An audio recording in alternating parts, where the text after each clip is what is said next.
And we're live. Look at that head, dude. Mm-hmm. Hey. Welcome back. You might want to scoot back a little bit, Alex, Me? just so we can see you better scoot back, buddy. Why? Let him take in the whole. Because it's blurry everything. if you get too forward. Oh, okay. All right. It's Sounds too good. what? Blurry. So you're both in focus. Oh, okay. Welcome, YouTube. Hello. Hello, guys. We are going to have a very interesting podcast today. Yes, sir. I got my special guest star is Alex here.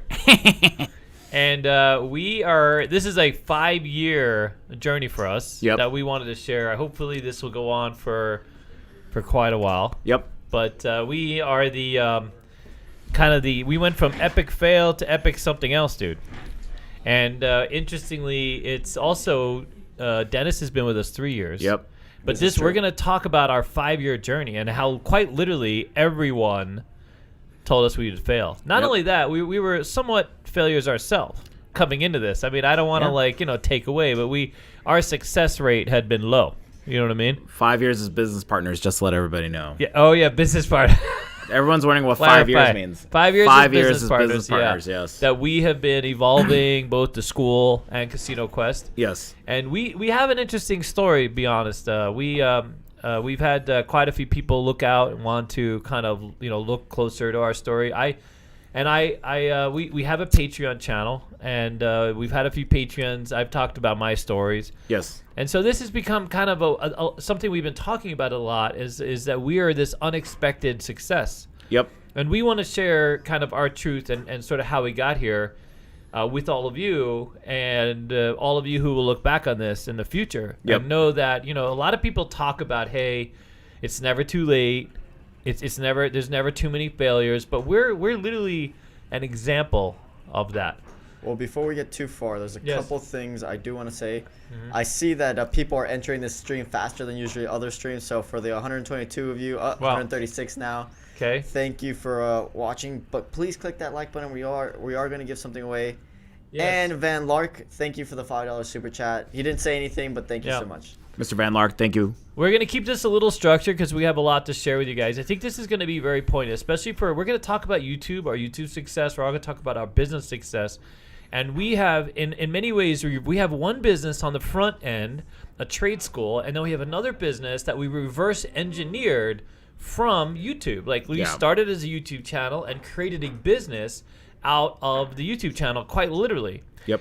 So I want to share this because then I want to put it into perspective and just know that it's not all the way we do business is a little bit different. So we're going to get some clarification. But we went from making a couple $1,000s a month to this year, and we're going to share this because it's our truth, and we'll put it into a little bit of context. But this last 12 months running, $1 million in total sales. Our gross revenue was $1 million. Now that's gross revenue. We have 21 employees. We had to build this business. We reinvested a lot. Yep. But we have grown year over year, so on average of like 1,000%. So from the very beginning, it's about 4,000, some ridiculous number, and we continue to move forward. And here I will start with, I have a little bit of college. I went to a class at Boston College many years ago. I went to University of Phoenix. They screwed me over like a lot of other people. I'm just gonna put that out there. Alex, how much college you got, buddy? 2 years of UNLV, University of Nevada, Las Vegas. Yes. So here's what I'm gonna do. I'm gonna kind of give you, because I feel like it's important to know kind of the dynamics. So luckily, I know as a business planner most of my life, along with being in gaming, that a lot of businesses fail because the partnership itself, especially when businesses realize some level of success, the partnership devolves. And I will tell you that we became business partners more as friends, and it wasn't anything related to a monetary value. In fact, nothing we've done really has been about the money. There's always been some other motivating factor, right? Well, it's long-term vision. Yeah, the long-term vision kind of. But me and Alex were friends first, and I became his business partner not because I saw him as especially smart or capable, anything like that. He was a really kind and supportive individual. And we have, as collaborators, we have grounded each other in this path. And if you see us on, doing the roulette videos, this is how we interact with each other. We have this sort of way and banter and things like this. So this has been kind of central to our partnership. And quite frankly, we have our disagreements, but they don't devolve to the point where, it creates friction. We're always looking at, having fun and being productive and having a good time. Yeah. Well, anyways. All right. So, Alex, I'm going to start. I'm going to interrupt you because we do have a couple super chats already. Okay. We got $5 from LVD Gen, says $5 for 5 years. Congrats, guys. Here is to many more than 5 years going forward. Thank you. Thank you so much. We finally got a chance to be able to. All right. Thank you, sir. Appreciate you. Another super chat is from Dual Monsters, a.k.a. Reno, the one who's sitting in front of us. Oh, my. Get back to work, buddy. He gave us $20. Wow. He said, share with me the load. Yeah, the low. I'll give you the full load, Reno. Oh, God. We're going to give you. No, the low, sir, not the load. No, load. He said no. He said load. Oh, he did say load? He said load. I'll give you the full load. Don't worry. Good thing I got my boxers on today. All right, what do you got? We got 2 more super chats. Yeah. Luigi gave us $10. Said thanks for the Big Bird game. Yeah, love the Big Bird game. And then VA Crap Shooters gave us the last super chat I'm going to read, and then we'll read some more a little bit later. CEG/Casino Quest owns all its success to 3 things: transparency, being organic, and Alex's bald spot. Oh my God, that's true, sir. That's that actually true. We've switched baldness, dude. I started out more bald than him, and then look what happened. See? I know. My hair will respect me one day. If you guys stay tuned, we're gonna reveal a lot of truth. You're gonna be, I think you're gonna marvel at it because our story is really a thing, and the loads are a thing. I don't know about so much about the loads, but all right. So Alex, I want you to talk about all the because the dealer school was not easy. No. You started You started at one location. Yes. You had to close it. Yes. And you didn't just have to close it. You went pretty broke. Yeah. Working that out. Do you want to tell? I'll even tell my Hard Rock story. I want to start with Hard Rock. Yeah. Why did you leave the dealer? So when I started I was working at the Hard Rock at the time. So this was like 12 years ago. Yep. What gave me the inspiration to start the dealer school at the time, which is crazy too, because I was 24 at the time. Like I don't know, I had some big balls, like really big balls. Wow, fantastic. 24 years old, and I was like single. Yeah. Single. Go. 24 years old, I got some huge balls, and I was like, you know what? Like, I'm tired of the way the bosses are running the casinos. That was like my biggest motivation. I was just so tired of the way they were managing things, and that's what kind of gave me the inspiration to start my own business at the time. So even before I met David. Yep. And then I was like, what can I do that's better than everybody else? And everyone knew that all the dealer schools sucked ass. It's always been a thing. You learned enough at school just to kind of break in, but the schools, you learn by yourself a lot of times. You have teachers that they're really poorly paid. Yep. So they suck in general. You know what I mean? Like there was a few. There's like Crescent here in town, a PCI. Alex, you gotta. And Alex went to a competitor of ours that's still in business. He had to teach himself. He didn't learn the things he needed to learn. And if you don't know, Alex is a really good dealer, like really, really good dealer. And that's often missed. And I'm not saying that because he happens to be my business partner, because I got, quite frankly, if it wasn't true, I wouldn't say it.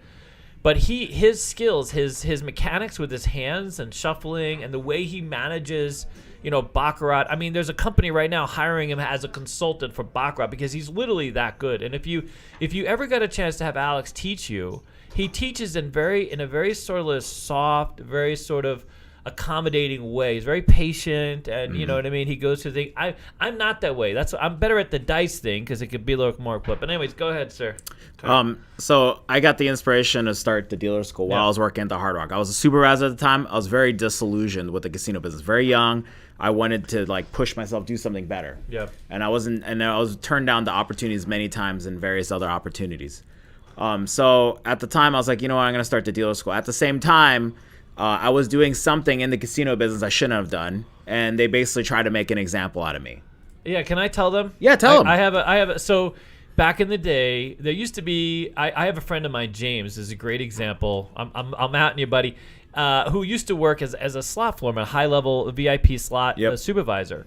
And he used to have, and you guys, those of you who come to Vegas a lot, remember back in the day when they would have a comp book, and they would be like, hey, Mr. Smith, they would write your name down, do a comp value, tear it off, and give it to you. Even if, because they were your friend. I had lots of friends I could go to for free buffets.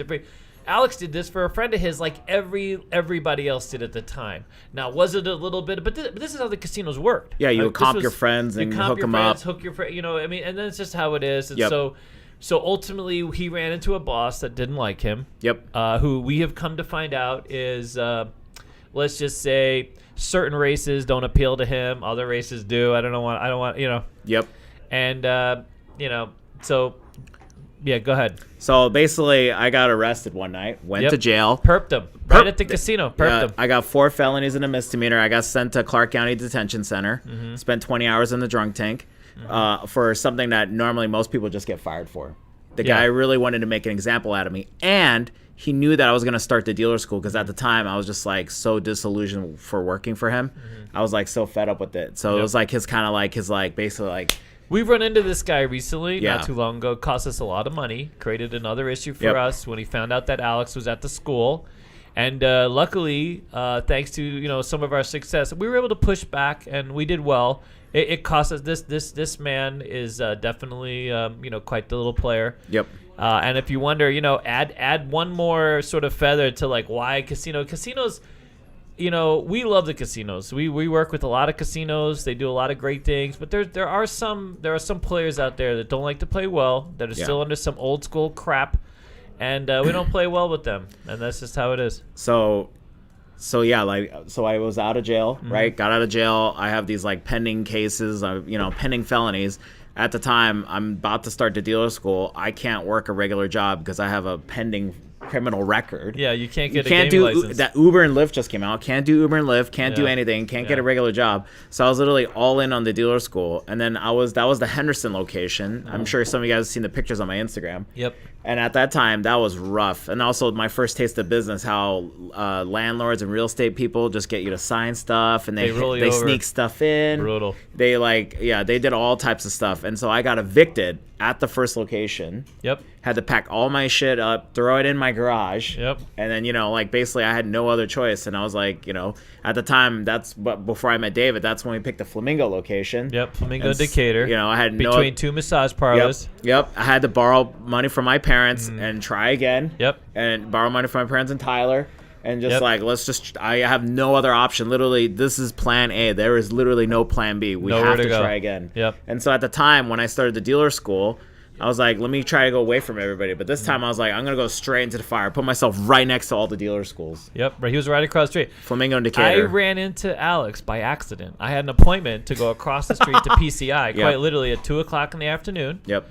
And instead of taking a left, I took a right into the parking lot. Well, I was on Flamingo, so the other one was on a different thing. But anyways, I go there, and I'm like, well, it can't hurt to check out this dealer school. Yep. I talked to Alex, and he just seemed so down to earth. And I also saw there was a really active craps table, and I was mostly interested in. So I came back to Alex's school to refresh. So if you're a dealer, you know exactly what that is. If you're not dealing for a while, you lose it, especially crap dealers. You lose your hands a little bit. I just wanted to get reacclimated with the game. I hadn't been dealing for a couple years, and so Alex, I went there, I practiced. 3 days later, by the way. Yep. I was very specific. I only wanted to work certain shifts, and I just wanted to work dice. So Alex called a friend of his, someone who worked at a casino, and boom, 3 days later, I was literally at the casino, and I was offered the shifts I wanted. And I went there just as a dice dealer, which is I was being a little bit prudish because I didn't need to work so much. I was doing this database stuff and that kind of thing. So I went. So Alex gets me the job, and to thank Alex, in my mind, I'm thinking I'm going to come back to the school maybe and interact with the school. And Alex didn't mind. I had spent a lot of time in gaming, and I wasn't there to kind of disturb anybody, but I was happy to kind of just be there. And I was only there as a dealer. There was already a teacher who was teaching dice. And I had been a business planner. I believe it or not, some people play golf. I write business plans in my spare time, strangely enough, hundreds of them. I owned a company that developed business plans for other businesses. Yep. And so I came up with this really crude list of things I thought I could help with. And, of course, Alex asked me, what did I want? I didn't want anything. And the reason I did that, it really came down to I'm at this school for a couple weeks, and there's one day very specific that stands out, and it will always stand out in my head. And anytime anybody asks me why we're business partners, and it's very simple. I think that if you're always motivated by the right things, that's the path. You know what I mean? Like if you make it about the money, or if you make it about always doing good, I mean, I think it just has to be true. So I'm there. This guy comes in who's supposed to be preparing for an audition, and he's literally just wrinkled from head to toe. It was Devin. Yeah, he was wrinkled. auditioning for the Cannery. Yep, and he was wrinkled. And Alex, you can't go to your audition like that. Alex literally leaves the dealer school, goes and buys an ironing board. Yeah, I went to Target up the street. Brings it back to the damn school, and he's sitting there ironing a shirt for this young man, for this gentleman to go and audition and get it. And of course he got his job. And I'm like, I've never seen anything like that. I literally, I mean, it's one thing to like, he already made the phone call, got the guy the audition. Now this guy didn't go out and help himself. You literally, I mean, who does that? Yeah. You know, how many times do you see that in the thing? And I knew it was literally at that day, that night, because that ended about 5 o'clock. I went out, me and him talked about it. And of course, Alex was, a skeptical. You get run over so many times. Well, especially in this town. In this town. Of talkers. A lot of talk, a lot of yak. You know what I mean? And so he was a little skeptical. And I said, well, don't worry about it. I said, listen, I don't want any money. I just want to help out where I can. Yeah. And if I can do these things, because one of the things was websites. I could work on a website, updating content, real simple stuff. And then of course, it evolved, right? And then we were looking for a new space. We were expanding the school. But go ahead, sir. Well, before you get too far, go. I do have a lot of super chats. Wow. Oh, wow. One thing I want to say, thank you for the 295 of you watching. Wow. We're at 125 likes, so we got Wow. that. We're pretty quick. We Well, will we're do a gonna get rid of giveaway. these hats. We will do a giveaway here soon, but I got to Okay. read a couple super chats Okay. in the meantime. So, right. David Jetton, I might have said your last name wrong, but it's important to say his last name. Jeton, because, yep. He said, congrats for the 5 years, gents. The Jetsons look like forward to the years of DJ antics. All the best, David and Dana. Yep. So he gave Thank you very $20, much. by the way. The next Thank you. one, I was a little shocked. Jonathan Stan gave us $100. Wow. Says, hope to see you guys when I'm back in town next week. Wow. Thank you, sir. That's Appreciate nice. it. Yeah. We'll play Thank at you very Caesars much. or wherever you want. And Yeah, really. a thing to note for both of those Uh-huh. is I'm not sure YouTube gave us a little notification. It's celebrate the first super chat from them. I'm not sure if that means it's the first time on our channel or first time ever, but thank you Really? for Thank your you. first time Thank being you. with us. Yep. Andrew M gave us $20. Says $20 is $20. Thank you, That's sir. fantastic. Thank you, sir. Craig gave us $5. Says celebrate, salute. Salud. Thank you. Thank you. Yeah. Thank you, guys. And then one more. Wow. Reno. Reno. Reno. Get back to $10. our Reno. Yeah. How our many? Reno. There's only one Reno, right? Yeah. Can't be too many. Gave Renos. us $10. Says me and Alex got many things in common other than You know, Stupid. I know we do. They got the same charges too, by the way. Yeah. That's great because Alex can have these conversations with Reno and say, kind of help him out. Yeah. We got to give all this money back to Reno, by the way. All right, Yeah. Reno, we appreciate it, buddy, but get back to work. Stop giving us. We don't need. All right. Hey, one more super chat just came in. Yeah. Morton Yeah. gave us $2. Says thanks for the great content. Keep Thank it you. up. Thank you very much. It's we're gonna get. All right, go ahead. I mean, what do you add to this? Go. So the only thing I would just want to mention for me was before I met you. Yeah. At the time, for me, the reason why I was interested in being business partners with you is because I always knew how to run the day to day, but the business planning, the whole Yeah, part, that's the part. part where you came in. Yeah. The business planning, that sort of expertise. I Yeah. knew how to run it day by day. Yeah. I figured out. I knew how to run the operate the train. Yep. It's once we get out, Yeah. Once the train gets out of the station. dude. Correct. Yeah. Getting more tracks laid down. That dude. or where to go on that path, Yeah, 100%. And so, and the thing too is for me, guys, personally, I don't really talk about this too much. Only a couple of people in my personal circle. But for me, the fact that my family is in the casino business and that casino manager tried to make a fool out of me, there was literally no other option for me but to go all in on the dealer school. Yeah. So that's the reason why I'm very emotional and I take it so personally, because it's the dealer school is literally my way, my personal way, even before I met David, of getting back into the business. You know, they try to literally kick me out, and that was my way of forcing myself back in. So we're gonna talk about the story in a mechanical way. I want as many people as possible to take something away from, you know, kind of the journey that we have, because you can't even imagine the number of people and the things that were put in our stead.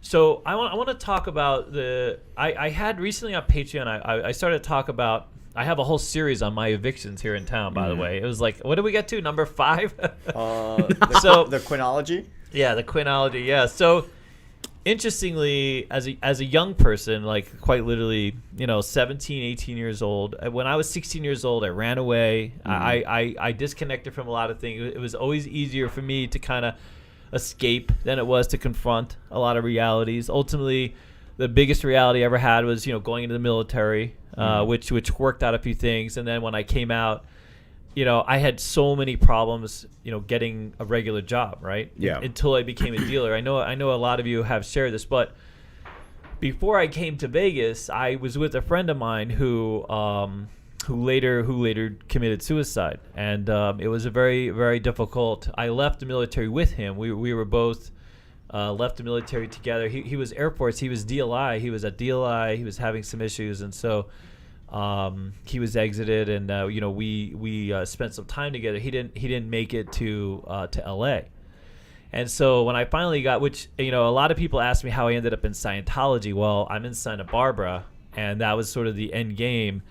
And, you know, the Sea Org people showed up in a van with a ride to LA, and I was literally out of money, out of patience, didn't have any emotional fortitude. And so, you know, I end up in Los Angeles. So, you know, from there, I experienced, an extended period of homelessness after, you know, Scientology. The thing about, and I know, you know, I know Scientology is a lot of people where I was in Sea Org. It was a couple months. I got out.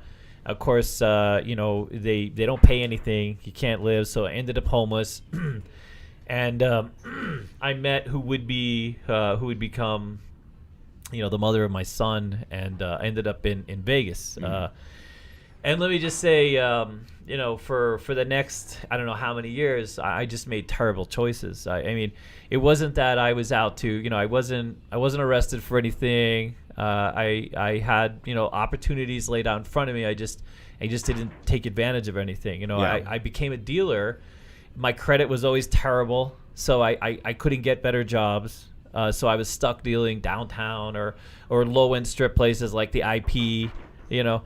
And so it was kind of this constant make or break with me. And so I just didn't, it was a lot, I didn't have the passion, you know, as much as I liked business planning, and you would think I had this acumen, I just didn't apply anything. I just didn't feel like I had, you know, the fortitude. I was mostly scared, you know.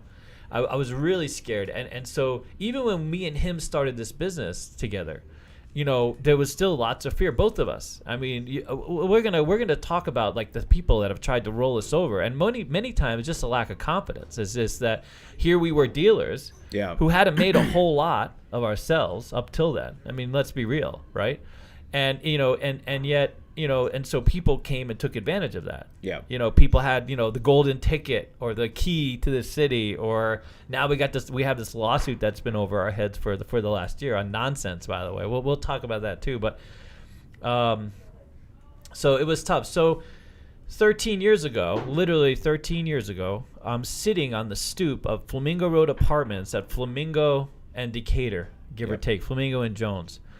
And I had fought this battle with this apartment complex here in Vegas, who they found asbestos and mold in a closet that we had, and I had an animal that had passed away because of it, right? And so we were trying to take it to court, and we had spent so much money trying to keep this. We had a mini pincher, and who had passed away, was overcome by the mold, and so we were trying to argue that we all of our rent money went to trying to save this dog, and then of course the dog passed away, and of course it's right at the Flamingo Animal Hospital, which is literally like 2 blocks away. You can walk to it. I'm sitting, so they come and they post a notice, and you know, and then of course, you know, they come and evict us. I have all my stuff is literally on the stoops of this apartment. I'm sitting at the top of the steps wondering, and I'm 39 years old, dude. You know what I mean? That's kind of late in life to be sitting on the stoop of your steps with all your crap, right? Because I only had 48 hours. and trying to wonder, like, how the hell did this happen? How did I get here? You know what I mean? Like, what is a thing? Ultimately, I took another break. I got out of gaming for a little bit. I came back, and it's quite stunning that today, past the fear, our whole thing has never. It was literally like the most organic thing you can imagine. You know what I mean? Yeah. We started on this journey, and we have 21 employees, dude. Yeah.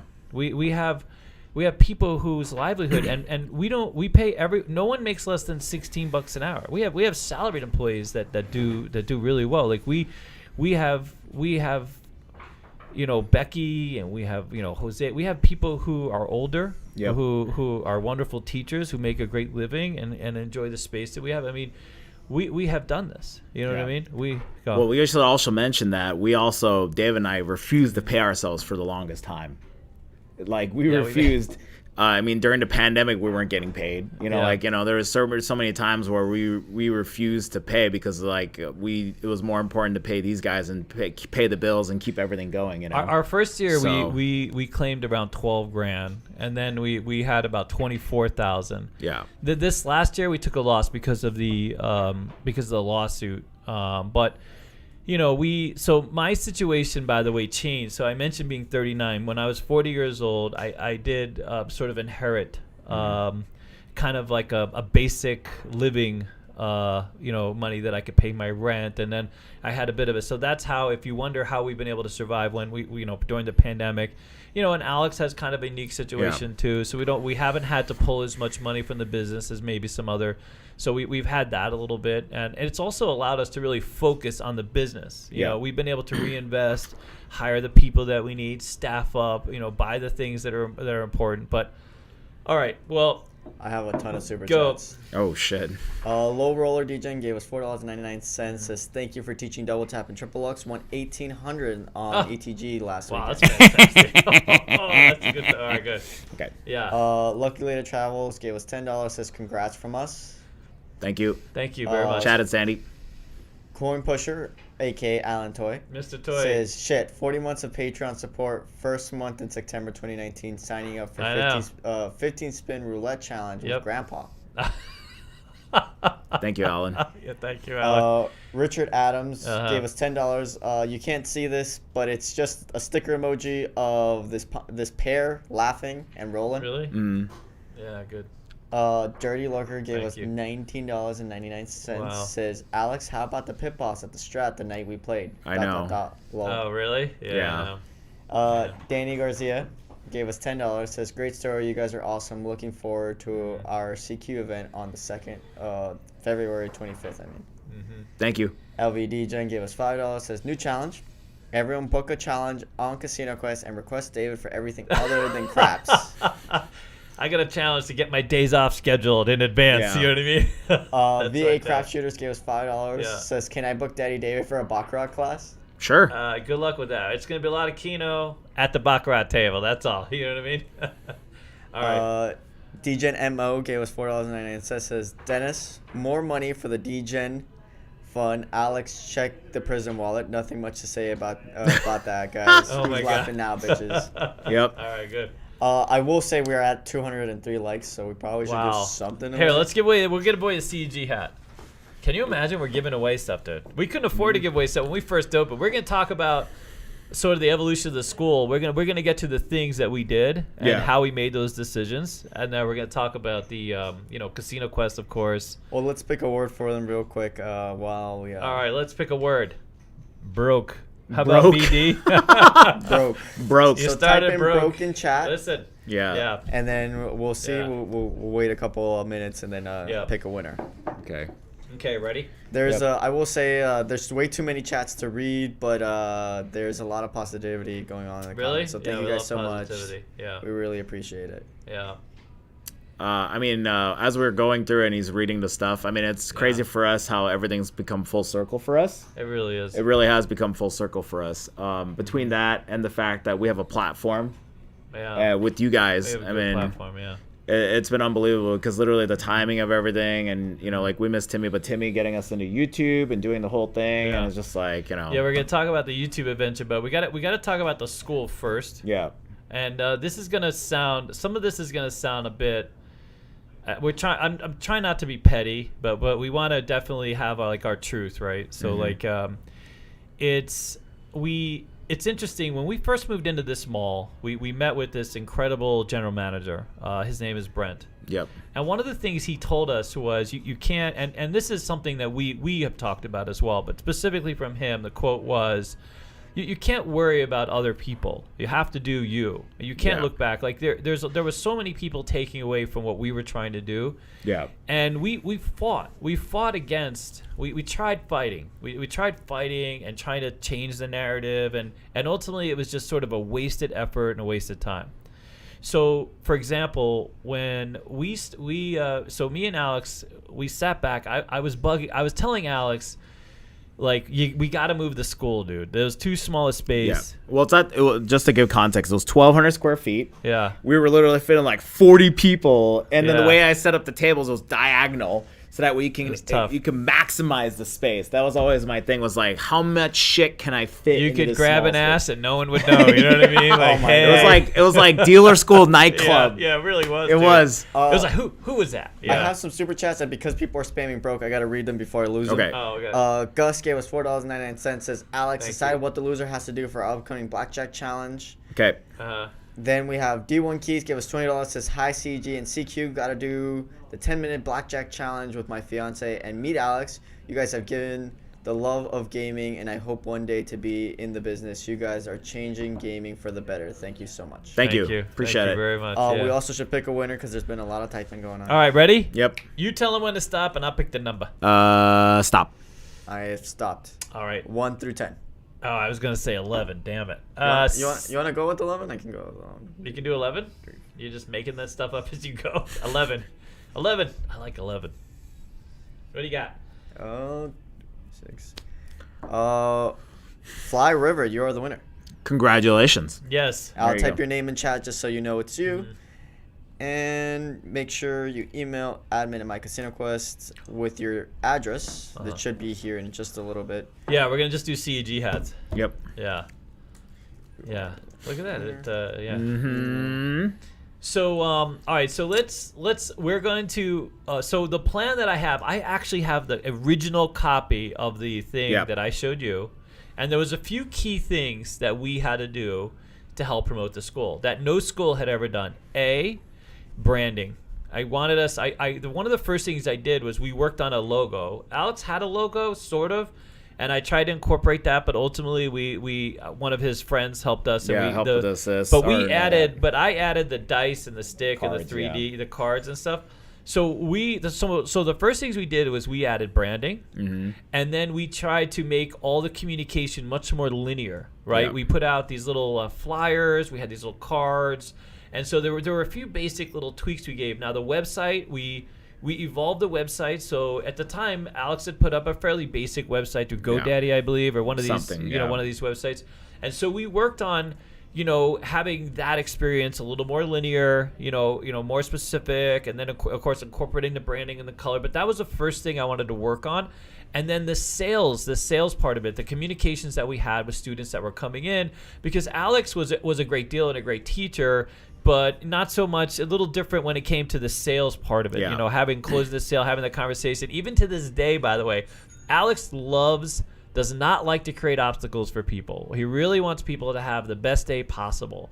So if you used to come in, you can't do this anymore, by the way. It's not a thing. I don't even let people talk to me anymore about discounts. Because they would come and be like, discount Alex, and Alex would be like, okay, if you can't afford, you know what I mean? He would literally, but we can't afford that. You know what I mean? And we still have people 5 years later coming into the school going, Alex said, dude. Alex said. Yeah. And we're like, dude, Alex didn't realize we had, rent to pay. You know what I mean? Like, that was a whole different thing. But so we definitely there were a lot of areas. We also, we had this thing realistically. So I was able to kind of, break apart the business and look and see where the extremes were. Where, one of the ways that Alex was losing money is not being able to follow up with a lot of, you'd be amazed at the number of students that did not pay their bills. So Alex would offer practically everyone a payment plan.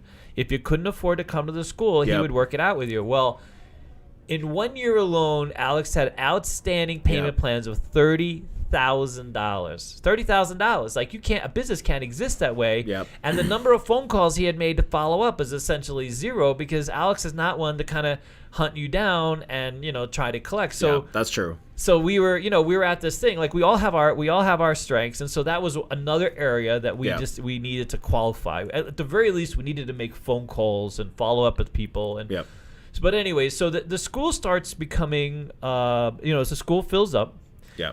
And so we moved to Sahara and Decatur. Well, talk to them about the cease and desist letter first. Which one? No, the one towards the other school, our competitor. Oh no, it was just getting too egregious. It was like we were constantly getting sabotaged, by the way. And I'll even mention too, while we were running the school got robbed one night. Someone actually stole the roulette wheel. Someone stole a roulette wheel and took a bunch of shit from the school. So we got sabotaged on that. And competitors of dealer schools were getting their friends to write egregious, fake bullshit Yelp and Google reviews. What's amazing is I at first didn't believe it. I'll be honest with you. It was hard. So I didn't realize the lengths at which businesses will go to sabotage other businesses or to like post their own, fake reviews, things like this. And I honestly thought that I was like, really? I didn't realize how easy it was. And it is easy. It's so easy. Like Yelp, for example, this one business has disqualified all of their reviews. 500 something reviews. Because they all come from the same IP. They all originate from the same source. So even if they're using their phone, they're using it on that person's Wi-Fi kind of thing. And it was amazing the lengths at which this individual went to try and sabotage Alex and made all of these statements. And I got accused of sexual harassment, by the way. Yeah. I got accused of, like, in these online reviews, by the way, which is complete bullshit, you know? No, but it was just all nonsense just to sabotage. And like I said, the robbing the school part was the most, like... Yeah. So Alex ultimately had to like say, listen, you got to stop this, and he got the tools. I actually researched how to kind of appeal all these Google things, and there wasn't a lot of resources available. I mean, this is not a thing. Yelp at the time was kind of amazingly, because most people go to Yelp, it seems, to complain, but Yelp was actually able to they get to this point where they'll disqualify if they see that it's all coming from the same IP, but Google really doesn't care. You have to really, come, I guess, so we have reported a few things that they've been able to fix. But if you're wondering how our channel started, well, that was why our channel started, not because we had no interest in teaching games. I mean, we're a school. We have an interest in teaching games. But that wasn't the purpose on YouTube. Me and Alex were not YouTube watchers. Like, even though Alex does a lot of social media, you know what I mean? We didn't see YouTube as a thing. It wasn't until Timmy really brought it up. Yeah, and Timmy was a student at the school. He came in. He has a fragrance channel. Yeah. He wanted to deal part-time while he was working on his fragrance channel. And so we came in. It was literally just perfect timing because we're about to start YouTube. And it was just so funny because it was like, even though I was like 20, 8, it was like whatever, like 5 years ago, 6 years, like 29, 30. Like I was like, but like YouTube, I didn't realize it was like a whole thing. That's the whole monetization thing, whole thing. So our idea was, me and Alex, because we were dealing with this review thing, we were like, well, let's make a, we had a website. So what I wanted to do is put up a short film, like a 2 to 3 minute thing on our website that said that, just invited people inside the school. Correct. Showed them how we teach, kind of explain how they sign up and get started, because that's a lot of times people call us and they ask a lot of the same questions. And so we wanted to answer all those questions in like this interactive. And is it still up there on the original CEG thing, like that very first school I'm not thing? Sure. But we used to be up, if you came to our CEG Dealer School channel, the very first thing was me with less hair than Alex. Yes. Sitting at the desk, and me and Alex talking about the school. So I think it's still there, though. It's one of our first videos. It might not be because remember we had to take down. Dude, I had so much hair it's back been then. changed. I know, dude. If you see the how to play roulette video, it was like... I do have super chats, and they're kind of getting lost, so I'm going to try to read these. Lady Will See, give us another $20, says, wanted to say hi from the East Coast. We love you guys. Thank you very much. I believe that's Miss Sandy. Yeah, it's amazing how you remember things. Thank you very much. I remember the faces. Go ahead. Gave us $20. Yeah. Says proud is a small word for how I feel about y'all. Blessing to all your endeavors, my friends. P.S. David, how much did your teeth cost you? A lot. Don't worry, I'm getting those next. I didn't. Yeah, no, they weren't cheap. That was another area that my family helped me. I had terrible teeth for the longest time. But anyways, all right. VA Crap Shooters gave us a $5 super chat. Said salute to the slippery one. Hope he's enjoying the married life. Oh, yes. He's enjoying the married. Oh yeah. Yeah. And then Lebowski gave us another $5. Says this is for my boy Timmy. We miss you. Little Timmy's are on the way, I think. Yeah, I think we miss Timmy. Yeah. All right. So we want to do this thing, and me and Alex are like, and here comes Timmy, and we're like, oh. And so we did these a couple shows. Remember me and my stupid scarf? We did chats and skits. We did casino ASMR. So but here's what happens. Ready? Me and Alex, one day, are literally on the roulette table, talking shit to each other because we literally talk. We joke around a lot. We're very the roulette stuff we do all day long. Yeah. Okay. But that was even before we started like the YouTube and like really getting comfortable. We were just like literally just talking shit. And we just literally playing. we have this whole thing, and so Timmy comes over. He sets up the roulette thing and says, "All I want to do is I want to do this roulette thing with you guys, where it's Alex and David, Alex versus David, whatever, Dave versus Alex, and it's our first roulette one, Alex versus David." Now he films this, and before the channel we have to delete the channel. Remember, I don't know if some of you guys don't remember. We went through this whole thing with YouTube thinking we were a casino. We're not a casino, so our channel got some strikes and we had to get limited. So quick interruption. Just all right, hold on. What's someone this? wants to buy this hand. Are we selling the hand, or is it just it's display? Really they want to buy the hand? I mean, I don't know. Sell it. I mean, why do we use it? It says $25 on it. Yeah, that's what we paid. We can't sell it for that, dude. How do we operate as a business, dude? I mean, it has a logo. That's the problem. Is it really? It has a label on it. I know. Okay, we're in the middle of a podcast, dude. I mean, we can't. I don't think we can. I would say probably not. Yeah, no, 100%. Yeah. Bye, Reno. We got. That's Reno, by the way, the front man. Sorry, that's our hand, dude. We can't sell our hand. How I know. David's gonna have to use that hand for anyways. I know. Isn't that $25? Always seems like. All right, so we make this. We make this. It's only Reno, dude. We have some of the most unique employees, dude. We love Reno to death, God. Okay. So we did this roulette battle. Yep. And it gets 500,000 views before we have to take it down, and then it's already got another 1 million views. Yep. And we realize Timmy's like, oh my God, everybody wants to see you guys playing roulette, and so and then of course we evolved. It evolved into that, and then it evolved into casino strategies. Yeah, the strategies and the CQ. Yeah. All right, but let's we got to back up. So we're at CEG. We realized we need a new space. Yes.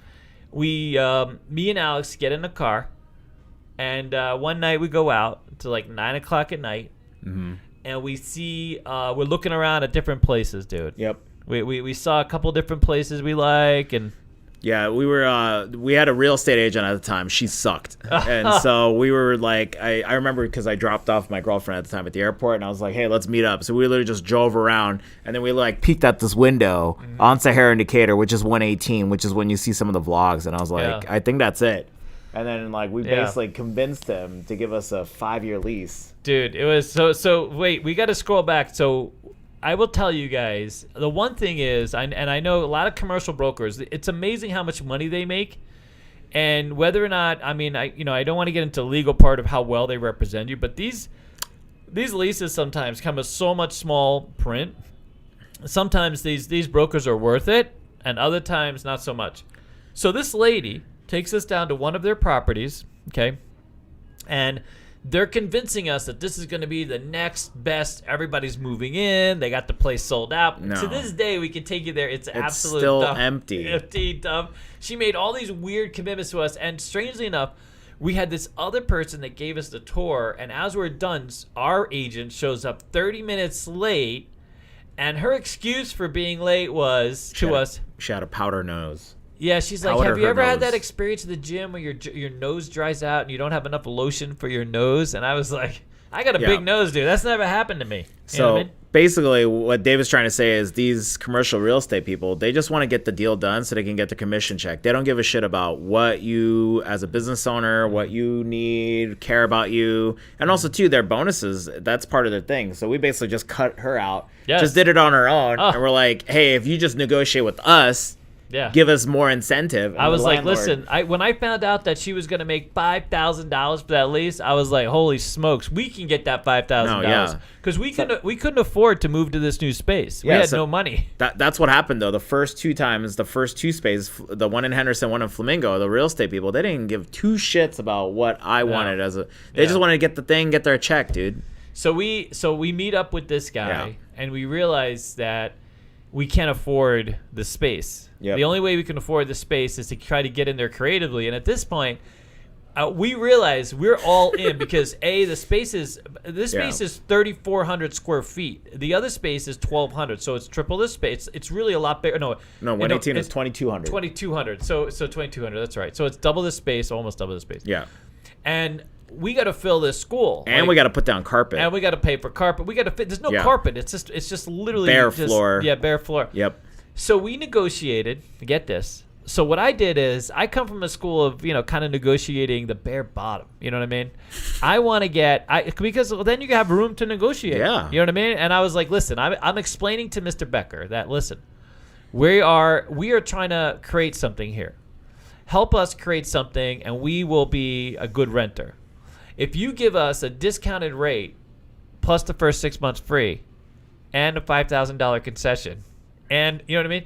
So we literally, and I'm like, listen, and you can write a 5-year lease with us, and at the end, at that 3-year mark, we'll be at market rent, and then you can raise and give us a higher. Like if you just let us get started. If you incentivize give us the first 2 years, and they waived all of our initial, there's all these all these initial upfront fees, and it was like $20,000 worth of shit that we bypassed. And so go ahead, Go ahead. Every lease, so just to let you know, every commercial lease, typically they give you a month free. So we're like, hey, how about you just give us the first 6 months free? Yeah. And then because we're not using real estate agent, and then we don't need about the one every year. Just give us the first 6 months up front, and we'll work it up. Alex was like, first of all, and Alex was like very skeptical that this guy would take the thing, and I'm like, it can't hurt. And here's the thing, we saw the space that we wanted was this weird diagonal space, that hadn't been filled in many years, and was not a very good easy use. I could see where they hadn't been able to rent it for a reason, but it was in a nice building, nice location, all this stuff, decent, And so he literally, at first the guy calls me, and he comes back with a different offer that's just a little higher, and I'm like, I'm sorry, but our opportunity is literally at the existing the offer we gave you. And sure enough, they called us back, and they're like, dude, come down and sign. I know. And that was like, holy smokes. Yeah. One of the things I also want to mention, too, the reason why we moved into that space, that newer space, is also, too, because we were starting to do casino events. We were getting paid. Remember that the new space, we were getting French tour bus groups dropping off tourists, and we were doing private events on the strip, and that's what kind of created the evolution for Casino Quest. Yeah. So we wanted to do after evening. We needed more weekend seats. Events or something. That we looked into getting. We bought this slot machine, video poker machine. I had a friend of mine that had done these video poker junkets where he would teach people how to play and then send them to the casino kind of thing. And so here we go. We start in this new space, and can we tell them what kind of celebrity? It was we had a really interesting. We blew up. I mean, the school did great. We filled up that school. There was a moment in time we had over 90 people, concurrent students. We even had what's his name's ex-wife. Nicolas Cage's ex-wife. Yeah. She's 100%. Yeah, looked great in leather. No. Her name's Erica. If you want to look it up. But but they were that's married the for 4-day annulment. She threw her ring one time at the school. She acted out. You'll see. You can look her up. You'll see. She was a little on the high maintenance side. Yeah, it was just funny because he would literally just come in. Everybody's like, and I'm like, that's the guy. Anyway, so we. So interestingly, we're at the school for a year. We're plugging on the videos. We've literally just I don't know how many we every day So we started the very first day. I realized we had any subs. We had like 30 or 40 subscribers. Yeah. Okay.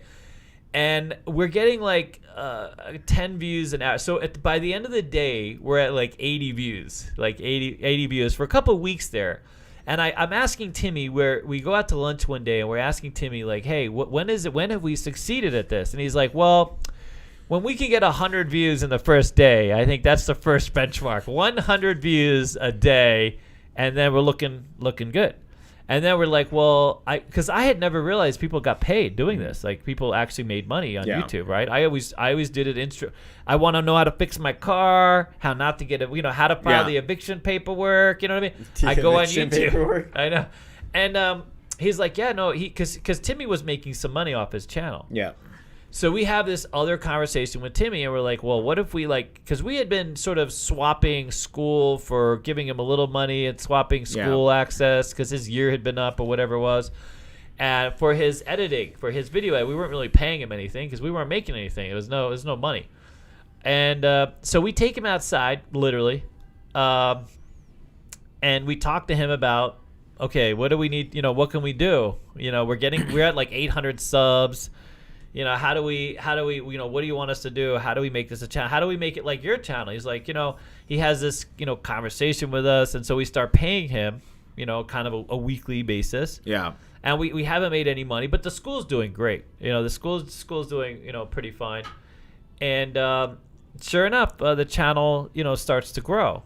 And there's a day when, me and Alex are sitting there, and I forget what we did, but we got to 1,000 views on a video, and we were like, "No way!" No, yeah, one of them, it grew a bunch. It was like a shit ton. We did something, and it just like something took off. Yeah, I remember because we were looking on Social Blade, and we were just like, "Holy shit!" Well, I do have more super chats. Okay. So Ben Lovett gave us 5 Canadian. Wow. I mean, not Canadian, Australian.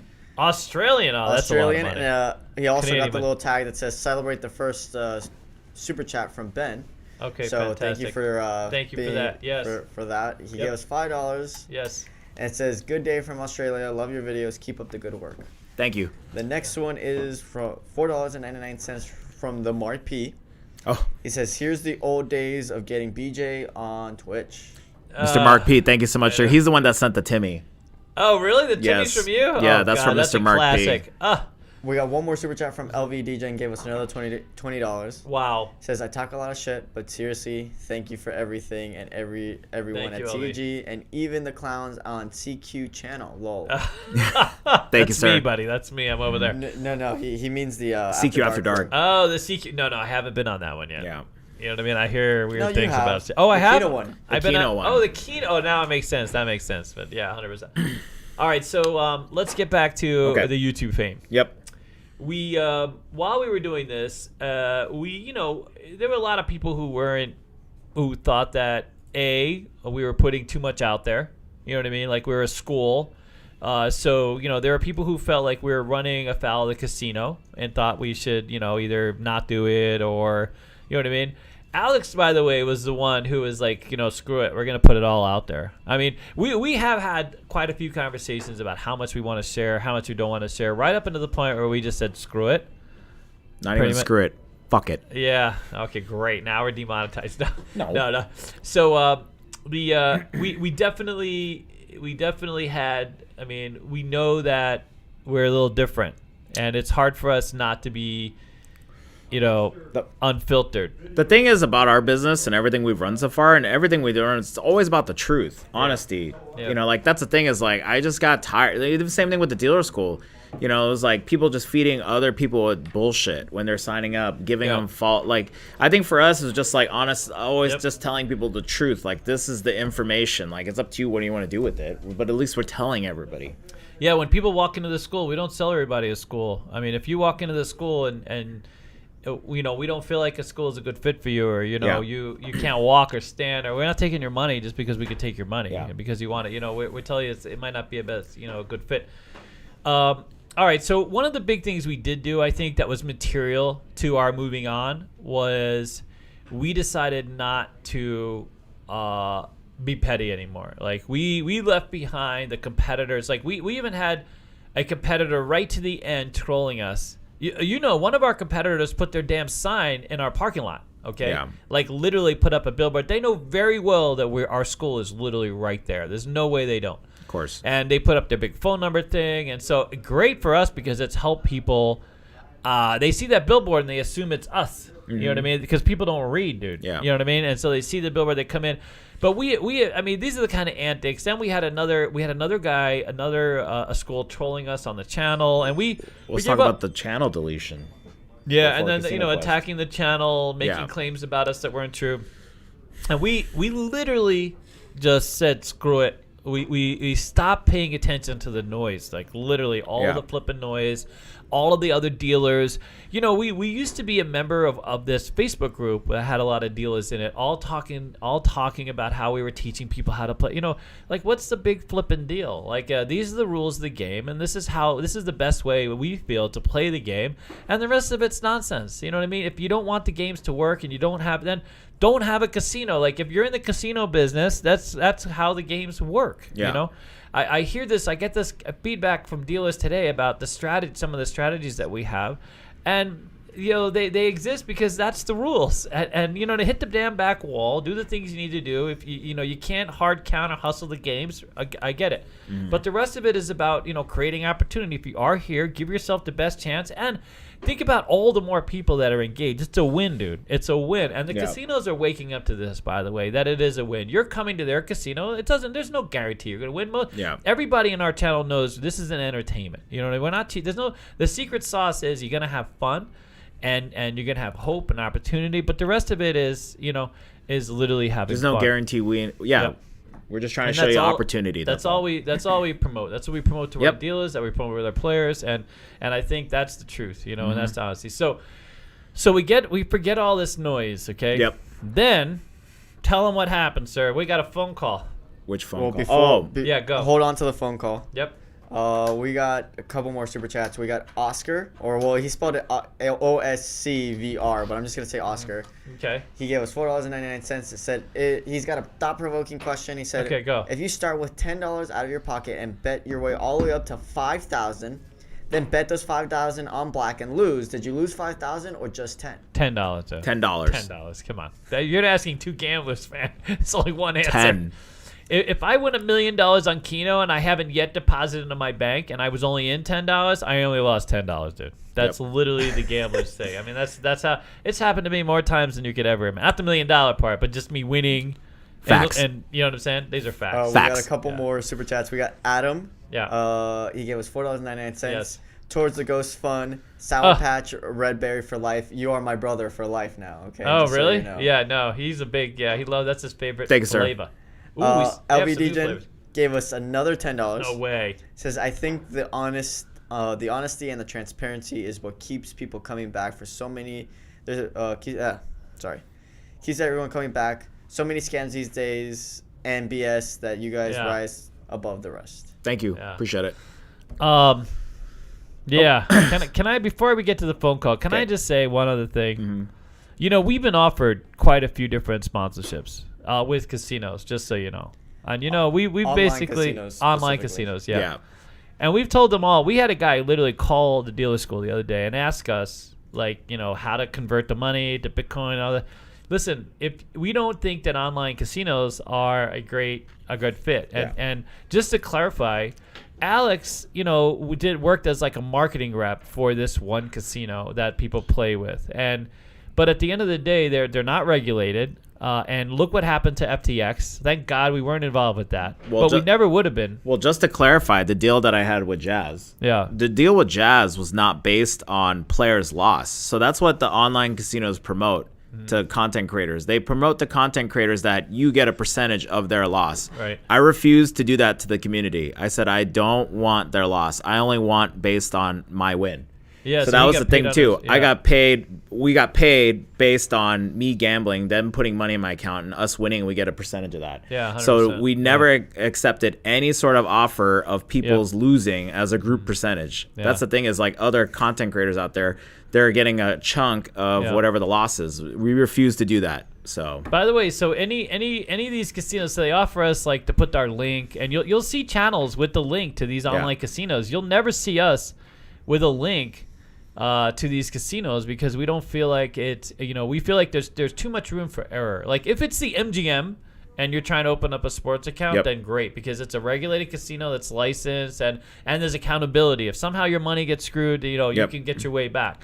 But these like Bitcoin places, and we just don't. We feel like there's just way too much room for error. And now with everything that's going, on with all these unregulated things, I'm not going to get into the politics and stuff like this. But for us as a business and us as just two people, we don't want you to end up calling us one day and go, man, you guys screwed us out. You guys pushed us down this path. You know what I mean? That, or we refuse to accept any sort of deal where we make money off of you guys losing. That doesn't make sense. Like we did a thing with a snack company because if you don't like the snacks, that's on you. You're out. You're out a couple bucks and some poop. You know what I'm saying? Yeah. Yeah. And now we try just because It's not like we don't want the sponsors. We do. But given the nature of our channel, like by the way, we have a wonderful sponsor, is Private Internet Access. Who this is going to be a free plug. They've been with us forever, dude. They're fantastic. You'll see us do those ads, and it's a great service, and it's inexpensive, and it hits on all the things. We have another food company that's coming out. We think that is a good fit as well, so we're hoping that works out. But all right, go ahead. Okay. I did want to say that the other reason why we tend to not get a lot of sponsors is because I'm very picky about sponsors. Yeah. I try to make sure it goes within the content, so that's one of the reasons why it takes a second. By the way, we also have another super chat from Rascal Merlin. Oh. Says, your honesty and camaraderie reminds me of the old friends that I miss so much and helped me smile during a really hard time in my life as you took care of my mom in her ending days. Thank you all so much. Yeah, thank you. Thanks, sir. Hope all is well. Appreciate you. All right, so go. Tell them about the phone call. Okay, so we got a phone call while we're at 118. We just started the YouTube channel, starting to gain a little momentum. Mm-hmm. And then we got a call. It's from Brent. It's like, hey, this is Brent, Fashion Show GM. Yeah. We want to run an event. We want to have a meeting with you. And then I was like, hold on, let me Google the phone number. I was like, holy shit, I think it actually is Fashion Show. Because we thought it was a troll. So we thought it was, originally he called back. But originally we called and we are like, there's no way, this is not a thing, dude. This is a troll. Yeah. Someone's messing with us. But luckily we called him back. And go ahead, what do we do? So they were like, hey, we're going to have this event. So this is January 2019. Just to let you know, they're like, hey, we're having this event in March. We want to have the basketball games on, and we think free casino lessons, which is kind of funny because Brent just moved here, right, from California, just moved here. He doesn't know how to play craps, and he's like, I want to learn how to play craps. And he's like, that'd be great. Let's have craps lessons at the mall. So. Yeah, so he offered this to another school too, by the way, who didn't end up, who thought that he couldn't do it.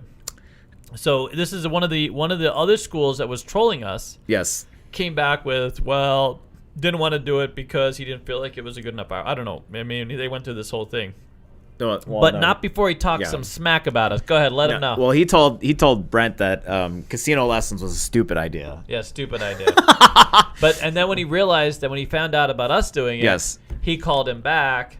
And he had, some negative things to say about. And he was trying to sabotage. But anyways, so no, not anyways. This is what happened. Okay, we'll talk about the event. So so we gave a proposal pitch. We're like, dude, that's like literally what we're trying to do with the school for. Yep. And we were able to get tables put on the fashion show runway, and it was like amazing. By the way, this was one of those things where if you don't know us, like we charge less money.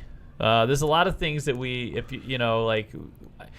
a lot of people talk to us about charging, because it's fashion show and but all we wanted to do is break even. We really didn't care about making any money because we thought that the bigger opportunity for us was, showcasing the school and by the way, showcasing our students. Yep. Because our students lit up. They so enjoyed every single student we had worked that event, loved working that event. It was so, because think about this, it's a player environment. It's just really casual. People are just walking by. Get to deal with people that aren't students from the school. And they're not, there's no money invested. There's no bosses. It was so easy. We bought polos for all of our students to wear and keep. Anyone that was involved in the thing. Did we pay everybody? I think we paid everybody. Yeah, we paid everybody. And it was amazing. So we have this event, and it's March Madness 2019, right? March 2019, and it goes better than everything else going on. There's more people doing our event than anything else in the mall. So good, in fact, that the competition found out and then tried to sabotage us the next week on the second week. Yeah. They called gaming on us, saying that we were running an underground casino at the mall. Yeah, there's like, you know what I mean? We got babies and strollers gambling over here. Quite literally, like and then they sent over an actual they sent over what we found out were undercover people, Gaming control board agents. and then they sent over a guy who we ended up talking to later, very nice, and helped us understand, like, you know, what things are in play. And for him, it was more, he realized right away that we were just a school. We weren't charging anybody any money. It was just an event to showcase the school. And but his thing was the optics. Like, you have this, you know, mother, husband, 4-year-old in a stroller, belly up to the craps table. You know what I mean? Yeah. And then going over to like the Wynn, going, well, my 4-year-old was playing craps at fashion show. Why can't they play craps here? You know what I mean? So there was an optics issue that we had to address. But, you know, it was understandable, and those kinds of things we addressed by being in a box. Well, I tell you, so it was so successful that so Brent and his team, they started filming it themselves to showcase to other, you know, Brookfield properties and managers. Yeah, their corporate team, basically. Like a corporate team. And they were like, everybody was like, holy crap, this is a thing. Yep. So they invite us over, they invite me and Alex to kind of look. They have this space. If you guys, those of you who came to see us early on, we had this really small space at the dark end of the Macy's wing. It's over by Macy's Men. Yeah. It's across from PacSun. Now it's an urgent care. It's an urgent care. Yeah. But it was like this like rectangle. It wasn't like it was long, skinny. Yeah. You know? So it's at the time it was occupied by Discount Nutrition, which is they have a number of stores here in town, and it's pretty popular. But this wing was tough to be a store. You have to be like a destination. You can't just be a retail store trying to rely on pedestrian traffic, because it's kind of a dark. And of course, so Brent, you know, you guys know me a little bit. Maybe you don't know me so much, but so like I literally so Brent's like, listen, we're gonna get you. You know, you can kind of occupy the store, and he set up we can't tell you the deal, but it's a deal that broke, you know, school owners could get into. No, we can say it's a business development program. Business development. So that's program. how we start. We started because we were on a business development program. Yeah, they had faith in us. They were going to give us 6 months to see if we can, you know, work this out. Right now, keep in mind. So this is April of 2019. So we have to measure. We have to figure out how much this is going to cost. I quite honestly, I had a small condo, 1,100 square foot condo I was living in that I sold. And at the same time, to raise money, you know, to do this, because we didn't have any real cash. We had cash for the business, but it wasn't a lot. Well, what happened was the cash we had went to the expansion of the school. Yeah, and then that's right. as that was going on at the same time, that's when Fashion Show was like, hey. And we were like, crap. And you know what's so weird is, as far as that goes, we didn't even think twice about it. Me and Alex, I was at a point in my life where I had to just do something. I wasn't trying to do. I was trying to do something to get the hell out the house. You know, more than anything else. I wasn't confident I would stay a dealer for much longer. But I definitely wanted to do something, and I only wanted to be. I wanted to be part of us. I wanted Alex and David to be as business partners, of course. Too. Yeah. Partner. Pants on, partner. I wanted us to be, you know, just do something. And I in the back of my head, I'm like, well, I'll do this for a year. I'm gonna lose all my money. But it's no worse. I'll have paid $50,000 for the best year of my life. And then literally, I mean, because when I looked at the space, this is Fashion Show Mall on the Las Vegas Strip. Yeah. I mean, the bar is high. Well, anyway, so I get this ruler. I get one of those, you know, those little yardstick things, measuring tape. Yeah. And I go right up to Discount Nutrition. Were you with me? No, it was Timmy. Yeah. David's just like, don't mind us. And he starts measuring shit out. Then the lady's like so confused, like, what's going on? It's like, oh, the manager. Yeah, we're like, we heard you guys are moving out soon. So we're like measuring shit in there. She had not heard that you guys are forgetting the most funny part of the thing. Yeah. You told the supervisor that you got to look at the office in the back. Oh yeah, so we all went to the office in the back. Because we heard there was an office there, and I'm like, I hadn't had an office. I'm like, wow, really, an office? And she's like, she's the manager, and we find out no one's told her the store is not going to be there. Oops. I didn't know. What the hell do I know? I was like, oops. So, but needless to say, it worked out nice. Yeah. And we took over that space. And we tried building out that space inexpensively because I knew that we based on the tables that we had on the floor, we thought that it would be a success. We just thought an that experience just the without experience. retail. Without retail, we only had tables. We had a few things of merch and some things we bought that Correct. all of it pretty non-consequential. Yep. But we put tables in there, and we had staffing the table. We were ready to go. Yep. Now, we wanted to build out the place inexpensively, and unfortunately for us, it's fashion show on the Las Vegas Strip, and inexpensive is not an option. You have Correct. to do channel letterings for the sign. Like we got this one sign for CEG Dealer School. We got it hung and bought and everything else. It was like $3,000. It was like, cheap. This sign starting at like $6,500. Then you got to find somebody who'll put up the, and it's all union and Permits and all this stuff. Everything. Yeah. And then we're told we can't open because guess what? We didn't realize we need to have an actual permit, a special use permit to operate a flipping school. Correct. So our type of business has never been done before. So we had to go through county planning and had to go through a special commission. So we were supposed to open August, I believe. Yeah, August or July or something.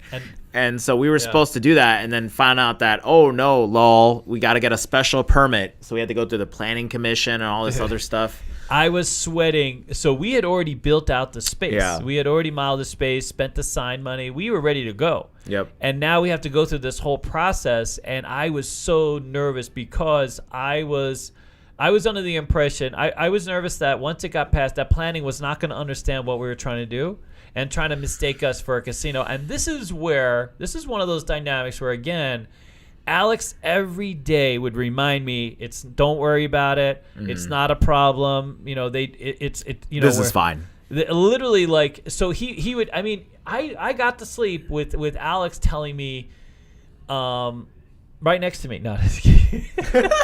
Hey, yo. Whispering in my ear. Hey, yo. Hey, yo. Hey. So I literally got to sleep with Alex telling me, every day, and I was just, because I had invested so much money, and I was afraid this was going to be the stopping point. They were going to be misconstrue. In my mind, I'm thinking, how can you guys have crap tables? How are you going to make sure that your people aren't cashing out? And we were like, okay, we're going to have non-denomination checks, color chips only. We made every single, tried to do everything we could and spell it out. And even as we spelled out everything, they just would not understand. It was so hard to explain exactly, long form education, short form education. We're just trying to teach the games. That's it. And then, of course, everybody's like, well, they already teach the games to the casinos. Like, why would people pay you to teach the games? I don't know. Yeah. Why do people walk down the street? You know what I mean? And Alex would be like, don't worry about it. We've been operating the school all these years. No one's complained. No one's even been by. It's going to be fine. Correct. But we did have the one dude, the one gaming commission guy come by, and he wanted us to not use actual dice. He asked if it was okay to use fuzzy dice. Can you imagine? He wanted us to open up this experience with the fuzzy dice, like the dice you use in the thing. That would have been Anyways, funny. Let me get my set real quick. yeah, get your fuzzy set. All right, so here's the thing. So it gets delayed. Everything is backed up. Finally, we get an opening date for November 29th. Yep. Black Friday. And we're like, oh my God, the best day to open. Everybody's at the mall. Place is going to be packed. It was so packed we couldn't even park our cars anywhere close. We had to park off site. Yeah, and that was pre-COVID, by the way. Pre-COVID. So we opened at 5 a.m. that day. 5 a.m. We hired a programmer to do the ticketing. We got like 4 hours sleep, not even. So like, we have all the tables staffed with dealers who, by the way, the only dealer left from every single one of those dealers is Reno. Everybody else. We also have this one kid who's like our media assistant kind of thing. He's working like the front desk. And we're just packed with people. Yep. We got 12. We have not 12. We have like 12 employees, and we have on the entire day, one person walks in the store. And meanwhile, the thing that made it even worse is there was an army of people outside the store going back and forth, shopping. Pre-COVID, those days army, when it was packed. like 100,000 people at the mall or something, Yeah, it was just crazy. The worst thing for me is we had a guy, we called him Discount Conan on the channel. Remember him? Yeah, Colin, yeah. Colin. Yeah. And he sat there at the retail counter, waiting to check even one person in, and the look on his face of just terror and failure. it was just something, and it just scared the living crap out of me because here was all these people, and you know what's amazing? Again, Alex tells me, David, if we thought about this, these people are here to shop. They're not here to, they're trying to get their shopping done. Get their Black shit, Friday, get out. Yeah. And they're not here for the experience. And you know what? He sends me, which was the best thing. Me and Timmy leave to kind of get over, because it's tough. I want to have a nervous breakdown. Well, we should also mention too, while that's going on, we found out that one of our competitors was incorrectly flagging our channel. So the YouTube, we were getting strikes on our YouTube channels. They were botting. They were attacking the channel. They're saying that we're promoting gambling or illegal casinos or something. Yeah. So the algorithm was... We were on our second strike. One more strike, we would have been deleted, ended as a channel. And we were at 10,000 subs. So literally it was like a double whammy that day. Our channel was getting sabotaged. We're at 10,000 subs. Yep. And then on top of that, our business got whacked, and basically all the staff basically left us. So we were making at that point, I would say $1,200. I remember $1,200, $1,500 a month from the right channel. when it was starting to make money. Yeah, so it wasn't not for nothing because that paid for a few of the people. I mean, all of that money went to either Timmy or this other guy because we the school was fine. And we knew we had to kind of reinvest. Me and Alex can't edit videos to save our lives, let alone. So if we thought this was going to be a thing, we had to make this investment. Yep. So all that money, by the way, went bye-bye. They killed the channel died, the momentum died, everything. We didn't have any videos up. We literally had to take down all the flipping videos. If you wonder, so there's a couple of videos out there. There's how many million? 5 million views missing. Correct. If you look at the back end of our analytics, there's 5 million views. If you look in the back end of our analytics, it'll be plus 5 million. But if you go on Social Blade, for example, there's 5 million views missing because all these videos had to be, removed. And this is happening on the very same day. Timmy, that's how we ended up, by the way, on Patreon. Timmy suggested we move as much as possible to Patreon, which in some cases we did. We ended up with, and then we opened the Casino Quest channel, which thankfully 800 of you in one day moved over. Yep. Out of literally, we were at about, 5,000, 6,000 subs, give or take.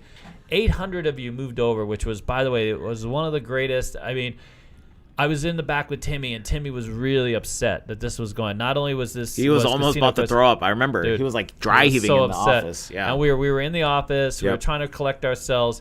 Alex came in and sent us out shopping for a TV, which was great because we got out of there. We got some fresh air. Me and Timmy went to this place to go eat. We got this TV. Of course, still no customers. But when we came back... 800 people in one day, which is pretty remarkable especially for a channel with only it was about 8,000, 7,000, 8,000 subs. I mean, 10% of our channel moved over just because we asked them to, because this other channel was just getting whacked. You know what I mean? So let's just say it didn't get better quickly. The next couple of weeks were just as slow. You might want to hold a little interlude because I have a lot of super chats. I gotta get shit. to. Wow, really? Ted give us $4.99. Says thank you. May KJ continue to give you luck in your future. Love you guys. D1 so Keys much. gave us $5. Thank you so much. After Alice, it's made me hate corporate casinos. I've never seen talented and personable dealers. I wish more places let dealers keep their own. I agree. Ben Emerson gave us $9.99. It's his first time doing a super chat ever. Wow. He forgot to attach his thing, but I see his thing right here. Me and Katie will see you guys in May. Craps and 15 spin challenge. I didn't attach my super chat because it was my first time and only time ever, and I'm a moron. It's okay. I found your message there. Thank you very much. LVDJN gave us another $20. Says, just want to drop a little more coin for you guys. Wow, holy Booked smokes. for all summer meetups and can't wait for the future. Yeah. DJN MO gave us another $4.99. Wow. Says, bad business is like politics. They tell you what the other guy sucks and not how to make it better. In other words, of the wisdom of the great KJ, they can all suck it. They can all suck it. And that's the lesson. Like we have just started, we focus on us. Like we've learned our own lessons. Like we don't need to, yes, is our businesses that they're takeaways from ours, but and we can I won't say we've had some weak moments. I'll be honest with you. When we started out, it was really tough because getting past this narrative, it wasn't but YouTube and you fans of ours really started to help us move forward. Yeah. And we kept learning that same lesson. And the more that we just did our own thing, and every single time we kept it truthful. I mean, I feel like there's that missed opportunity. Like, you should do what you love. Like, yes, I get that money is freedom for a lot of people, but what you do and what you love should be first. And if that is always the center, everything else sort of comes positively from that. Whatever that is, whether it's free time. I don't mean to interrupt, but I'm getting a lot of super chats. I got to get through it. Go. VA Craft Shooters gives $5. Serious question. How much does Daddy David spend on donuts a week? Just asking. He spends nothing because he can't eat them right He's now. a little... Listen. They don't let me eat donuts. I have a weakness for donuts, and, LVDJ gave us another $5. Says, I have an idea. For every graduate of CEG, they get a free trip upstairs. LMFAO. Wow. And you know what? She has the best menu in town, dude. Certain things are cheaper. That, you know what I mean? It just, well, that's another episode. Before I keep going, you guys. Thank you, all 500 of you watching. Wow. Holy shit! Wow, that's and 340 likes. All right. Well, let's move on. Okay. Let's save it for a bit. I want to finish this. We do have a couple more super chats. I just wanted to give a quick interlude and thank everybody. Jana gave us $4.99. Says, thank you so much, y'all. I love y'all to death. Thank you so much. Yeah. DJ and Mo gave us $4.99. Says, Daddy D, Alex, cocktails on me when I'm in town March 5th through the 10th. Pick an evening. Ellis, P.S. Not a stalker. Mm-hmm. Yeah, that's fantastic. I still have some more. Really? Oh shit. Sam Boyd. Yeah. Oh, Mr. Boyd. And 69 cents. He's the arena dude. He's the arena dude. Side Bet Sam is literally what kept us alive. Literally, we're gonna get to that. That was before OnlyFans. Oh god. I got just a couple Hot more. tub streamer, buddy. I got a couple more to get through. So Go. Sadly, I didn't see David on my last trip, but it was great to see y'all win. Fantastic. Daniel Jackson gave us $4.99. Love the channel. Stopped by last summer. You guys are great from Phoenix. All right, Thank you so much. Appreciate it. Neo gave us $5. Says, you guys are great. See you Wow. guys in 2 weeks. Time to be a DJ. Okay, now Yes. it's All right, set good. up, so you guys are good. All right. So there's been a few times when we pivoted. One of the biggest things that we lost money on was, before we get back to Casino Quest, I want to expand on the the opportunity that we've had, and we've had a lot of opportunity, and things are really moving in a fantastic direction. Yeah. And let me just say, like, the number of people that have walked into our business and said, "How do you guys make any money? What is it?" Because it's always been about the long game. It's always been about the sort of this big picture and investing in this sort of this bigger idea. But I was getting back to the love and the passion. So there was a moment. There's been a few moments where we have. So some years ago, we ran into, this isn't the most recent, but we ran into an issue with a boss. And Alex kept telling me, well, this boss isn't going to work with me because I'm Korean. And I was like, well, let's even say it. It's the same boss that got me arrested at the Hard Rock. Yeah. The same boss. So, like, I'd be honest with you, I'm very naive. I'm also very white, so some of this stuff is missed on me. It's amazing that I've had all these lessons as I've been going through, and we've been evolving as a business. And, we've had these intersections of making a decision. Okay, do we go forward and just bite the bullet and just do it? Or do we stand up and, we kind of have a different place? So, like, one of the famous lessons that we found, which cost us a ton of money, and a lot of money, was I go to the school one day, and use his exact words, by the way. Yeah. So I'm basically we're having these auditions at the school. Yep. And this one guy comes in who at the time so when I first met him, I didn't know who he was, and then I realized who he was. Okay, and he says to me, where's my girlfriend, Alex? And he says it in a because he had already said some sort of derogatory things that were, but not in that sense. And listen, a middle-aged man, a casino manager, doesn't say, where's my girlfriend? That's a condescending thing to say. He wasn't saying in a joking way. In front of everybody, by the way. In front of everybody. And the other people that were there originally acknowledged it. One of them specifically came over to me. One of the supervisors that was there of this casino. We won't talk about the casino. Let's not mention who that is. Because, casino management changes. Things change. Acknowledged it with me. And I literally sat at my desk. And it was this really interesting moment. Because at that point, there's so many things that had happened to us to get to where we were. And I knew that if I just kept my mouth shut and ignored this moment in time, that we would go on to make, a ton of. We'd already made it. When I say a lot of money, I mean this is what kept our school open. This put a lot of coin in the bank. I mean, paid our teachers. I mean, it was literally an existential crisis. It was in the middle of the pandemic too. And it was in the middle of the pandemic. Or I could have said something, and I mean, I love this man, and I had no choice. Like ultimately, I talked to Alex, and we sat and we talked about it. And up until that moment, we had literally there are countless other things. Like I can't even begin to tell you where we had come across these very same things. Bosses that would have talked to us, getting ghosted, stuff like this, that we had to confront. And deal with and advocate for our dealers, right? Because we didn't have it so good. You know what I mean? We didn't want to pass off that. We wanted it better than that. That was the whole point of us being a dealer school. That was the whole point of me being involved with Alex. And so Alex, in a very, but like, we just kept our promises to be true, Yep. Basically told him to go fuck himself. And we've kept it. And this is where we're at. And frankly, we lost that opportunity. Yeah. And good riddance. The only thing I will mention though for me is the only thing that makes me so unbelievable about this whole situation, and I'm glad that it's happened. It's full circle. I got my redemption personally. I got my I wouldn't say closure, I got my redemption, but it's unbelievable to me the fact that this man does not care the fact that we've helped all these people get jobs and created all this opportunity and all this stuff. All he can do is just look at me because of my skin tone. That's the only thing he cares about. The fact, even though I'm born and raised here in Las Vegas, I'm American, like I've been in Las Vegas my whole life, does not care whatsoever. All right, let's go back to it's a tough moment. All right, let's go back to we as a business. So we open and it's not so good. The next month it's not so good. Between November and January, we make a total of $2,450 total. Now at that point we had to lay off dealers, and a lot of dealers just bailed. In fact, the Colin guy took off. I mean, he says he went with his girlfriend, but he was.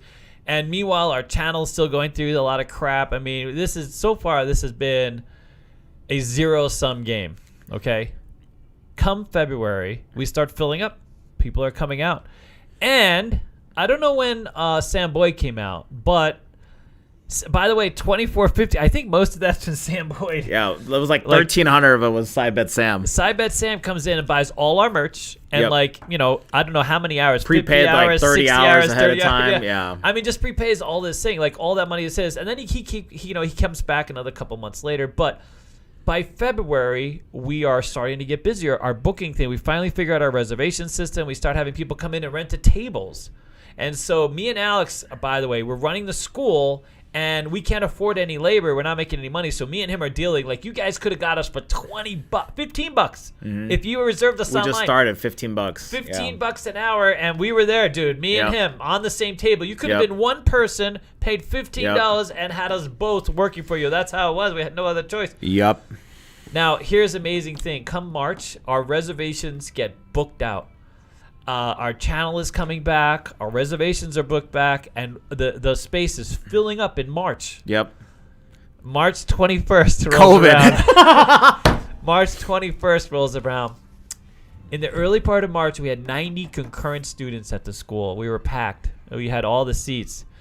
Then, and Casino Quest is really starting to fill up, not a lot because to be honest, it wasn't a tenable working.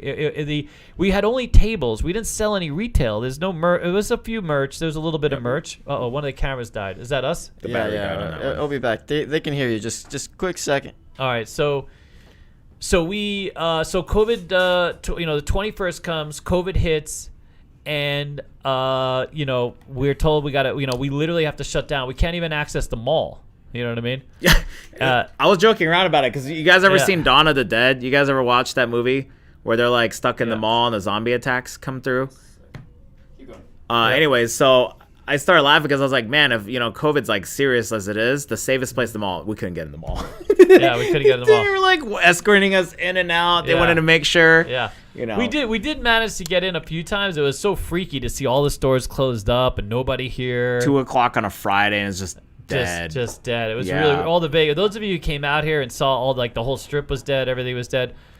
So go ahead, buddy. We closed up the school. So ironically, while that was going on, so we closed up the school, and I was like, well, what can we do? So I go on my favorite auction website, nellisauction.com, which sells Amazon returns. Yeah. And I look, and I was like, wow, there's a Cosmopolitan Blackjack table. That's like a portable one. We could put that. I guess let's try to stream on Twitch for donations or something. Let's just try to figure it out. And Yeah. because also too at the time, remember, there's no students, no casino quest, no nothing. Yeah, you forgot about the tiers and the. We went back to the school. Oh yeah. He put up. We had to cover all the windows because people were breaking into businesses. So we just covered all the windows. Yep. We blacked out the school, and me and Alex meet. We literally meet at the school, and we I'm gonna, I never cry, no, legitimately, and I've cried my ass off that first week, because that was probably, that COVID situation in general, I can say for both of us, was probably the roughest 18 months to 2 years of our life. Yeah. Well, everybody told us, of course, a lot of people, we heard the Yeah. same thing. Vegas can't come back. No one's going to Yeah. have money. All the casinos are gone. Who's going to gamble when they got no money? People are sick, all this other stuff. And both businesses are out. Like, all of our money is tied up. I have no income from this now. Who needs a job? Like, who needs a job? Who's going to have money to go to school? So it was just done. Amazingly, during this whole thing, the landlord, so the mall was great. Brookfield was like, no worries, don't worry about it until we get this mall back open, and we'll talk to you then. Yeah. The school that we're at now, oh, they wanted their money, dude. And this They became didn't care.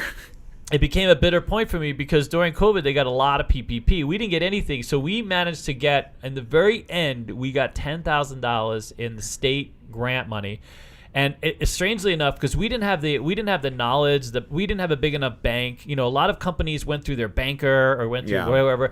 We didn't have anybody representing our little. We had this little rinky-dink bank. We didn't even have a real bank because most real banks didn't want to work with us. So, fun fact: you can't. At the time, we weren't big enough. You can't get a national bank to let you open a bank account because we're a casino. Even though we're education, but because we have casino in the name, they would not give us a bank account in a big bank. So we had this little drinky-dink local bank. Only a state small bank that we could use, and they're not big enough to help us get a PPP loan and all that stuff. So. And then you had to stand in line for them to help you, and of course, no one's helping us. We have a really small account, which at that point was damn near overdrawn. Yeah. And so we, how are we doing? Good. Good. And so we didn't have there's no one to call, no one to help us with this, no one to help us out. We didn't have an accountant. We were doing our own books. I used to use this app, accounting software. Yep. So I put in this thing with the state. Strangely enough, they had the state app that would give you $10,000 to start, and then maybe more if you filled it out. Well, I couldn't fill it out because some of the questions it asked us didn't apply to us, and then I wasn't sure. So I literally just filled out the very beginning. And the time in business, and amazingly, 6 months later, dude, we ended up with getting this money, which was fantastic. It was about maybe 4 months later. But needless to say, that our Becker, Becker, that place we're at with the school, they wanted all their money. They got all this millions of dollars in PPP. They were like, nope. Yeah, you got to pay every dime. We had to work out a damn payment plan for them, by the way, because besides that, we were current on all their payments, and we were never late. We have fulfilled their deal. Remember that deal we talked about where they gave us incentivized our moving in and everything else? Well, it's 4 years later. We have not missed a single, except for those 3 months during COVID, and we're paying above market rent, just like we said. We started out paying below market rent. Now we're paying above market rent, and they're doing very well, with us as rent. But they're going to lose that school, because we're now going to move into our own location. All right. So it's COVID, and we have 8,000. We're at 8,000 subscribers, or give or take 8,000 subscribers. So at that point, we're making about $1,000, $1,200 a month. We're back to making most of that money. And the reason being, because if you look up the metrics on a lot of YouTube channels, you'll find that we were making, based on that number of subs, we're making a little more than a lot of channels of the same size sub-wise. Because we're getting a lot of views. It's really about the views. Relative to 8,000 subs, we were doing like 100,000 views, something like this, right? So we come to the school. Timmy sets up the table, the crap table at the school. And we do this really weird thing where we're dealing. Alan Torrey remembers because he stroked the hell out of us. A few of you guys know. This is before Crapsy. This is way before Crapsy. Chips and people. And we were live streaming the table on YouTube, and we were just dealing it, and we had Post-it notes up on the table. Yep. And you guys, when I say you, because I know that there's lots of channels. I watch lots of channels, and they thank the subs for watching and subscribing and being a fan, all that stuff. But you guys paid our rent. You didn't just sub and subscribe. You super chatted to the tune of, and I mean, we would have 100 people watching this and get $1,000. And if it was not for those events where we would do the thing, who was the guy that ended up on a cruise or something else, and maybe a truck driver gave like all his Hank or something like this? it was one guy. It was a truck driver, and he was just like, it was amazing, dropping money like crazy to keep us alive. You guys paid $300 to me to shave my mustache, right? Something like this. I mean, we were done. I mean, the subs alone and the money you're making from YouTube would not have kept us alive if it wasn't for you guys playing that game and literally contributing and paying. I mean, you paid our bills. We were able to pay our rent, and we didn't have to pay the whole rent. We paid half of our rent, and then we owed them the other half as we went on.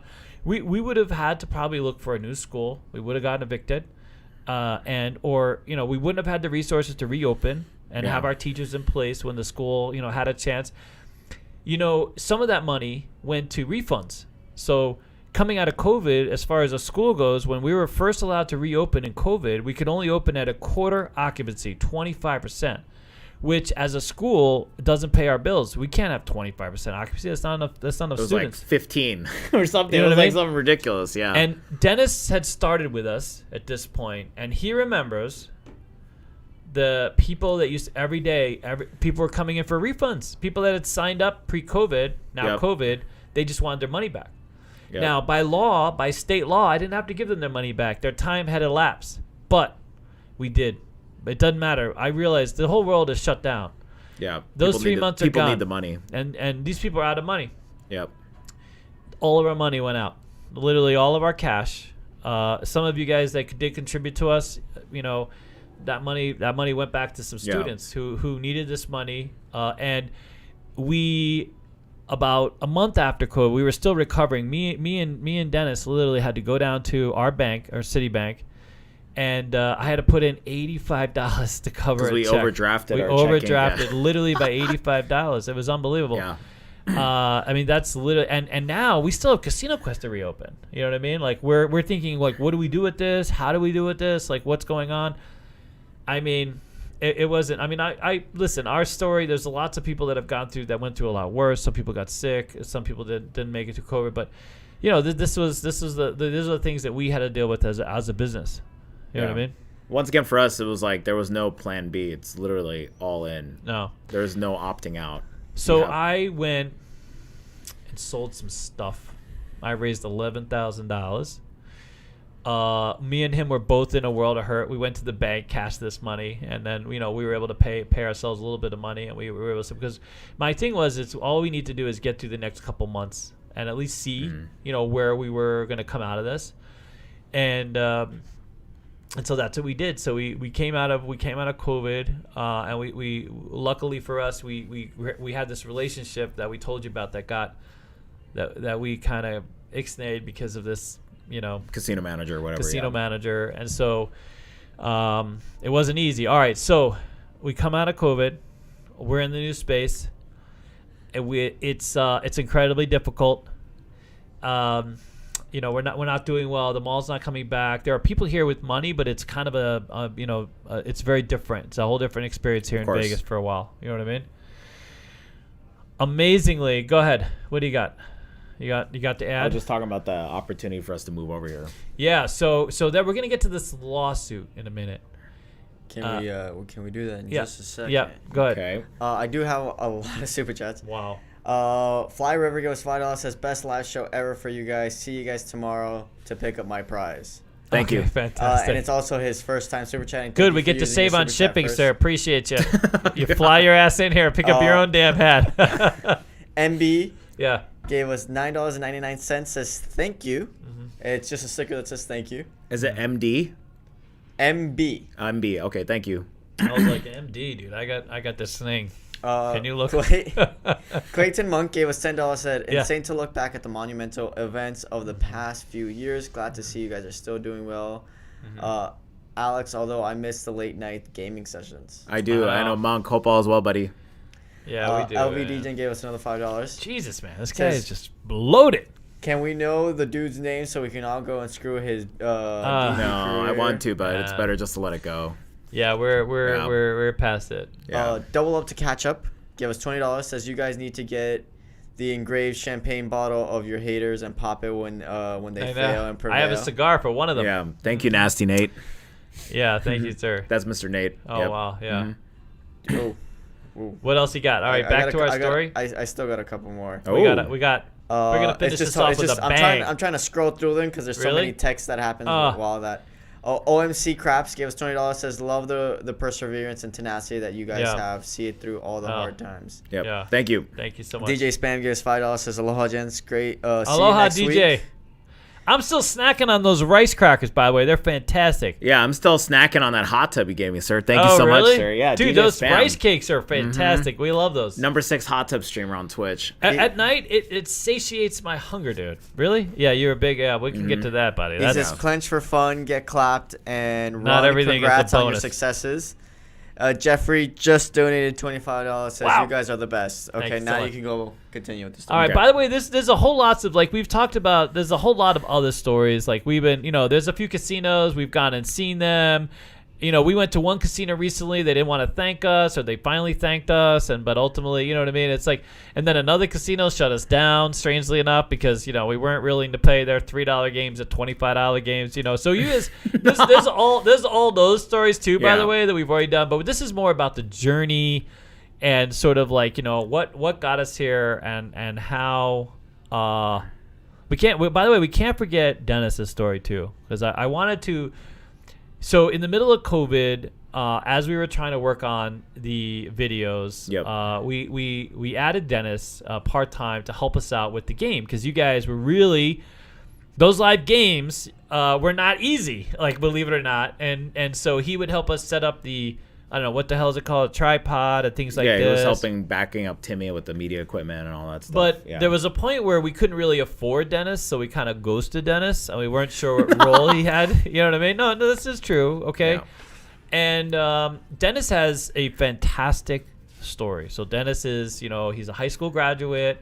He went to film school. Film, media is his passion. But he's a very logical, logistics kind of person. Me and him kind of mesh in that sense. Mm-hmm. And so he essentially, we joke around that he was fired twice, but he was really ghosted twice. That's a better understanding I of was that. fired twice. That's more impactful. More impactful. Yeah, And that sounds about right. But ultimately, we found that he had this brain for, the algorithm and the the analytics and stuff like this. And so, he, it didn't matter how young he was. He started with us when he was 18 years old. This, by the way, is his 3-year anniversary with us. Yeah, January 19th. On LinkedIn, by the way. And on LinkedIn, dude. Congratulations, because, everyone follows. All right. So Dennis has come up, and he's our media guy. He has helped us. So here's a strange thing. So you guys know Timmy, and not that we love Timmy. Don't get me wrong. Timmy, I am very fond of Timmy in more ways than you could ever imagine. Okay, that didn't come out right. But let's just say me and Timmy, he was a great friend to me. He introduced a lot of the things as far as, the new tech and YouTube and how it can serve us. And he, is credited with helping our business succeed. If it wasn't for YouTube, right? Like we wouldn't. The opportunities would not have presented itself. This business would not be here. We reverse engineered. So we went from a YouTube channel first to a casino quest to a business. And now, all right. So, Oh my God, I gotta here. Let you take over for a minute, sir. Go ahead. What do you got? What's the narrative you want to say? What do you want to put out there? Nothing. I mean, nothing really. It was just like at the time, like Casino was starting to do better at the old space. Yeah. And in the middle of COVID, this used to be a children's clothing store called Justice. Yeah. And so Justice basically went under during COVID. So there was an opportunity for us to make a move to come over here. But this move first screwed us. Well, here, let me get back to the Timmy thing. So I will tell you, Timmy had our channel on autopilot for a long time, and I know a lot of you wonder what happened to Timmy. And the truth is that Timmy started, his priorities changed. He met a woman who he's now married to. They moved back to Japan, and ultimately there was we blessed him to go to Japan, and so we still talk. He communicates. Yeah, I talked to him last week. And there's a role for him. We want him to come back and edit the channel, but at the time, when Timmy had made up his mind to move to Japan.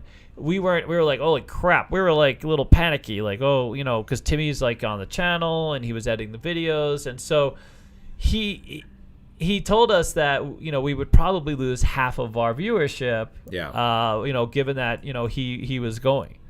And so we looked to Dennis, by the way, which at that point was not a proven resource for us. Okay, that's the truth. Turn the camera to Dennis. I know, poor Dennis. Dennis has... It'd be like that sometimes. No, Dennis... And so, and Timmy, we just didn't know how Dennis fit in. Like we just didn't. Yeah. And if you don't already, I mean, Dennis, by the way, when his story becomes a thing, Dennis started in a very poor area of Vegas. He's grown native here. And by the way, I've asked his permission to put this out and to make this a thing. Okay, so yeah, but I do want to just read something real quick before you get into that. One delivery guy gave us $5 super chat. Says thank you so much. Thank you. Enjoy watching your videos. Oh, fantastic! Thank you. I meant to say thank you so much. Anyways, he's also his first super chat ever was with us. So wow! Thank you. Fantastic. Thank you guys so much. I don't know. I was born poor. If anyone doesn't know, some of you are joking. I'm Mexican Timmy. Well, that's okay. The Mexican Timmy. But the thing is like it's hard to convey this. I have a little weirdness with saying this, but I'm a poor Mexican kid. I guess my story wouldn't start until 2019. At the same time they were doing March Madness, I was going through a couple things. Ex-girlfriend, dead dog. I don't want to go too much into it, but long story short, I was kind of in a rut, and before I was hired in January 19th, David told me something very impactful. He said it was okay to be human. That was the biggest thing that when COVID hit and I was ghosted, or as I like to say, fired. I was sitting there and that was the last thought I had in my head. It was it's okay to be human. So when one day out of the blue I decided to call David and ask him, hey, when did I get back to work? By the way, they did not expect me to call. I just want to make that very clear. That's true. I'm switching over to their faces so you can see their reactions because they did not expect me to call. You little bastard, putting it all out there. Damn it. But I did, and I kid you not. This is still funny every time I tell this to everybody. They're like, really? But the truth is, David literally said in that same call, "Can you be ready in 15 minutes?" Mm-hmm. So I was like, sure, and then I got ready. He was there in 15 minutes. He took me to the school. We still haven't reopened quite yet at the time. And they were doing the Twitch streams and these things, and we were all talking. The school opened about a week later. And I for me, I don't know how to explain this, but it was the look of dread on David's face when everyone was asking for refunds was rough. To say the least. It was a moment where I sat there and I was looking out and I was thinking to myself, is it worth saying? And I said yes. After a long, arduous conversation, I chose to put my faith in these two men here. And they joke and they say, I wasn't a proven commodity. This was true when Timmy left and the whole thing happened. That's a whole other thing to get into, but it's true. I was unsure myself. I'm glad that it's worked out. We're having one of our best months now, so it's unheard of for January. Just a little bit of context, but I'm glad to be here, and I can't thank you guys enough, and I can't thank them enough. Thank you guys so much.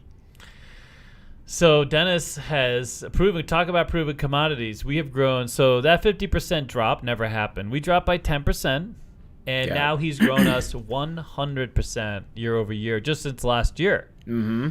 So he's done a fantastic job, and he's gotten accolades from Timmy. And I think in the very near future, you guys will see Timmy back. I think that's something that's coming on. But okay, so we're gonna it's gonna go out with a bang. It's gonna take. If you guys are waiting up, it's fine. Just press pause. Come back in a little bit. Podcast, real quick. Hey, Dennis, just like I tell everybody, trust your balls, and if you're ladies out there, trust your ovaries. There you go. Anyways, really, all right. So we stay alive. We open the new space, and it's starting to get busier. And realistically, the mall loses So the space we're in right now is 4,800 square feet, which is it's one of the largest boxes. That's not one of the big box stores. That's an anchor store. So you'll notice that a lot of the stores that are in here are around 2,500, 3,500 square feet. This is a relatively big space, and it's at the other end of the mall by the parking garage. It's not we're not on the strip side. So difficult for them to rent, and so they were like, hey, what about Casino Quest? And I'm like, hey, there's no way in hell we can afford to rent for 4,800 square feet because we're just trying to figure out this other square feet. I know. Now, we so we talked to someone that we know who starts this conversation with some other guy. And I will tell you, and you'll hear this story because we're really gonna go public with this, and we're not gonna go into the details right now, but we're involved in a lawsuit. We were accused of outrageous things. Yep. One of the accusations was that within the 10 days that we did business with this individual, somehow we embezzled $150,000. There were some of you here. $150,000 ended up being embezzled by both Alex and David. Which, of course, if you've ever come to our business, that's not physically possible. It's like there's just not that much money. As much as that would be fantastic to go through and have an opportunity, it's just not physically possible. Meanwhile, at that time, all of our bank accounts combined just did not have those kind. We'd have to take in our own money, put it back, taking it out again, put it back. You know what I'm saying? Yeah. I mean, sold a kidney, so. We entered into this. You're going to wonder why when we talk about it in the future. You're going to wonder why this happened. And the truth is we lack confidence. So we bought into this idea of someone who was a larger company than ours, who brought business acumen and success. What we found the only success he's brought is oh God, I want to go. Yeah, let's not talk about it. Go ahead. So basically, it was an opportunity for us to go into this space, and at the time, we weren't so sure if we could do it ourselves. We were trying to sublease an area of the space, and then that's where the slots. If you guys know, slots come in, all this other stuff. Yep. And then they were supposed to run a slot. They were supposed to sell slots. They were supposed to sell a museum kind of tour, you know what I mean? And we signed an MOU. We signed an MOU, like an agreement, not all that enforceable, but an agreement stipulating kind of what he brought to the table. And then ultimately, none of that happened. You know what I mean? Good. There was a big falling out. Basically, long story short, the machines got pulled out, and it was also too in the middle of not COVID now. No, but let's. Yeah, there's some things we can talk about, by the way. So Alex doesn't know that I had a conversation about some of the things. Well, and because we'll be deposed, and we'll reiterate this. It's Father's Day. What day is Father's Day? Because that's when it was Sunday. Because that's my day off. It was Sunday. I was hanging out with Charlie Kim when you called me. Me and Dennis are here at the store, and if you don't know, we have Lauren on the channel. And these two people who were, I wouldn't call them our business, but they were subleasing our space, come in here and they're outraged that we had Lauren on the channel. They don't feel like Lauren should be on the channel, that, she's not eloquent enough. And they're just, and I'm like, dude, Lauren is our family. She's a fantastic dealer. She knows the game. She's a high-limit dealer at Cosmo. We've known her for many years, and we love this woman to death. Outside of my mom, she's the longest tenured woman in my life. And you telling us to get her off the channel is just not going to be. And they're like, we already thought. Yeah. So we had talked to them earlier about her not playing a part in the things that they were doing because they didn't want. There's no reason why. There's no one. No one meets Lauren and decides you don't like Lauren because she is a sweet, sweet human being. You've got to be an incredibly petty, person to take away from her, especially. But this is a very sweet, very accommodating, person. She plays bingo. She's a dealer. I mean, there's nothing to hate. Anyway, so it's Father's Day. Me and Dennis are sitting here, and these two people come in and they start raising holy hell about Lauren being on a video and teaching. Like, are you kidding me? Like, oh my God, are you? It's unbelievable, and it starts this whole cascade of, okay, we're gonna shut you down. We have this lawsuit. So now we've had this lawsuit.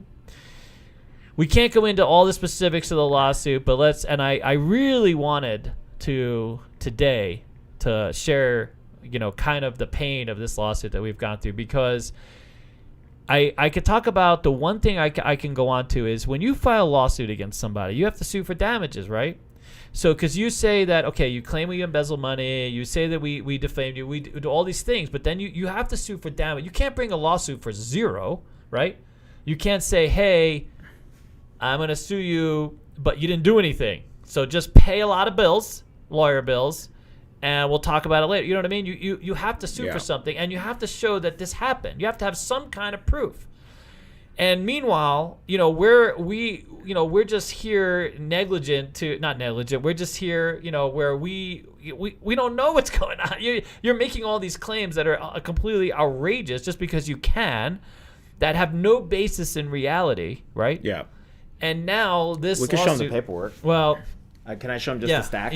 We can even point. So it's been zeroed out. They have withdrawn. So we asked them all these material questions. Now this has been going on. By the way, this has been going on now for over a year, or however how long now? 2 years ever since we've been in this space. We have invested. Get this, over $52,000. This is all the so lawsuit. Far. This is all the lawsuit paperwork so far. Yeah. And so our lawyers said, okay. So it finally got to the point where our lawyers said, okay, you've made all these claims. Now you gotta put up or shut up. Here, how did you make these claims? Why did you make these claims? What are you suing for damage? Where's the documents? And they've come back with zero. They literally have filed against every one of these things. There's no documents, and we withdraw the act. So this whole lawsuit's been zeroed out now. We're in $52,000. Me and him. This is basically what we would have paid, because we still have to pay all of our bills and our thing. And there's no lawsuit apparently. Our lawyers beside themselves. Like we're filing, we're now trying to pursue other remedies, because holy crap, dude, you sued us for zero. You sued us for nothing. We didn't do anything, and now you have nothing to account for it. And so this is where we find ourselves today, like with this.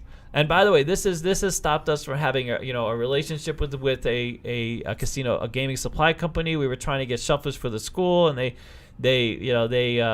withdrew from that. I mean, it's just amazing what people could do. And I will tell you, we tried to settle this, believe it or not, because we didn't think we could afford to pay for this lawsuit. We hired a great attorney, by the way, which, as you know, just doesn't come cheap, because we didn't have a choice. By the way, it was one of the few people that called us back that had a good rating, because some people were like, nah, we're out. We're not a big enough company. But this guy was fantastic, by the way. We hired a really, really, really excellent law firm. And so here we're at, and this is where there's more to it. This is just the latest crap. But let me tell you, man, we have stayed with it.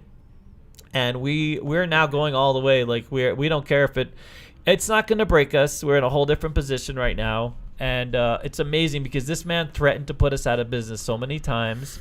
He had made claims against and by the way, he didn't just sue us. He sued our school. He sued us individually. I mean, it's just a reckless nonsense. And meanwhile, we've grown up.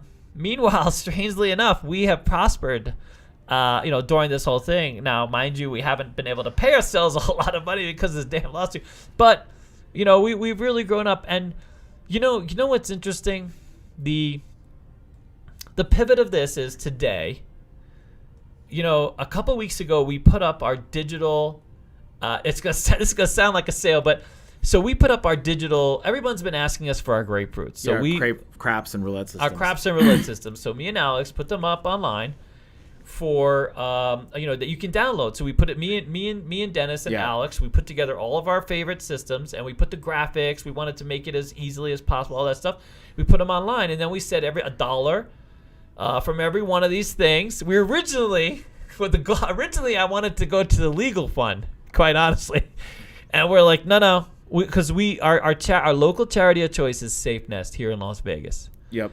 And they do fabulous things, man. They have a lot of people working for them. They have quite a bit of overhead, but there's 100% transparency, just like we try to be. And it's a really fantastic organization. I have a friend of mine who is a police officer, and that's how I first ran into them. They were doing wonderful things for this young person that was in the middle of a very, very difficult situation, and they helped this young person. It was like 12, 13-year-old kid. And ever since then, I've wanted to help them. And we finally got around to meeting one of the founders at this event that we went to, and we just loved this woman is all about it. And so $1 of every download goes to quite literally SafeNest. We wanted to put it towards a lawsuit, and this is what got me and Alex thinking. So we dropped off a check today for $1,000. So far we've had 700 downloads, and we threw in some of our own money. Yep. And that's what got us thinking that even when, despite everything else that we have been through as a business, this $1,000, man, is just this is just how we exist, and this is why we're going to succeed, because I think we have our priorities in the right place. Yeah. Go. Well, real quick, Dennis. I have a ton of super chats. Really? I have super chats from before we start talking about the lawsuit, so it's going to be a little bit of a flip-flop of emotions. Oh, my God. Code Monkey gave us $30 super chat, says, congrats on your success. I 100% blame CQ for my dive into DJ gambling. We've heard that before, sir. That's on you. That's on you. That's me. Okay, that's on Alex, too. Have really enjoyed the videos and the community you guys built around learning how to play at the casino. Yeah. Brian gave us $10, says, love a good broke deek. He spelled it D-E-E-K. Surrender story. Yeah. We have VA Crap Shooter says, Dennis, look at you, buddy. Yeah, look at you, buddy. LVA DGen gave us $5, says, I think we need to change the March/April meetup to CEG Rising the Ashes. I know. I mean, we have one for CEG in August, so we might actually change the name for that one. Richard gave us $50. Wonderful story. Great job. Thank you. I appreciate it. We have Alan Toy. This is now towards the lawsuit. Gave us $2. Says, you mean you've embezzled 100,000 pennies? Yeah. By the way, people ask about my Phoenix. I mean, this is literally that's the definition of my Phoenix. Dennis has one too. Yeah. I do. Yeah. Yep. Alan Toy gave us another $2. Yeah. To sue the fuckers for 50 million pennies in damages. He's all about the pennies, dude. He's got copper up the ass, literally. Okay, literally. That's it. We're caught up. You can keep caught going. up. So that's where we're at now. We had originally, so we're going through this process of deposition. It's going to get super, super expensive, but me and Alex had to make a decision because there was an offer. Can you imagine? To come in here and just ruin our business basically and strip away stuff. We basically at this point, like, what are we gonna do? Like, we have to go all in. Like, we have no choice. Like, once again, there's no plan B, only plan A. And we feel like ultimately that this is one of those. This is another lesson. And what's interesting is I had to. So our lawyer kind of had a phone call and they talked about well, maybe we can just walk away and sell it. How do you walk away? How do you put us through 2 years of this? All of our disposable income for a while literally went to this lawsuit, and now you're like, well, you know what? You just give us a little, and they still want more from us. There's no damages, so why do you expect to get anything? And it's not a thing. I mean, we're just gonna fight this and move on. And interestingly, like this month January's been one of our best. December was a record-breaking month for us. January's been a record-breaking month for us. And we have many more discussions now with we have a new sponsor we're hoping is going to come on board here real soon. So that's really good news, and it's nothing to do with casino gaming, I think, but I think that it'll hit the soft spot of our community where we're going to work on that. And we're looking at adding another casino quest. We're looking at our retail, by the way, has we started out with zero retail. Yep. And now we're a casino supply destination here on the Las Vegas Strip. So people that want chips and cases and stuff like this, and And originally, we had to buy things kind of from wholesalers. Now we're getting things on a boat. Yep. We're getting our own stuff. We're getting our own stuff. We got trade lines. We at one point were talking about building a factory here in Vegas and employing. It's really amazing what we just as a community have done. With you guys that have supported us all this time. With the, we've been through a lot of people. We've had a lot of different people that have come and gone. We've had a lot of people try to jump on the train and offer us keys to the city. Meanwhile, not doing a whole lot. Even had a guy key my car. You know what I mean? I mean, we've had lots of these kinds of issues. Yeah, I would say for all of us, I can speak for you and me, sir. Yep. For all the staff here, I just want to say thank you guys so much. Like, literally, you guys have been one of the big motivating factors for us to keep pushing, to never give up, Yeah. I think that's the biggest thing at the end of the day. Like, we have this whole community of DJs out there. Yeah. They're so excited. And, it's just, I'm just very, very, even for me, I'm very, very, very thankful that you guys support us. So we want to add, a little context. We're gonna have we're gonna try to zero in on certain things. I would love for people to kind of learn, maybe I don't know what the lesson is. I quite honestly don't. It's not something I teach. But I would love to share, specific things, maybe even have a Q&A and talk about the kind of things that we've done. It'd be marvelous is, like, for those of you who have a YouTube channel or are interested in understanding kind of the metrics and the stats, Dennis has become kind of a whiz. I mean, he's broken it down. He does this, he does this weekly thing, and, he's on there with some of the biggest, consultants on the planet. Yep. We have this other relationship with. That's it. And he's really he's taking all these lessons and he's kind of evolved our space and we've created this really efficient process. And us as a business model, if you look at our model, if you had looked at our business model several years ago, it was a bit untenable. I mean, a lot of it was a lot of ball juice, sir.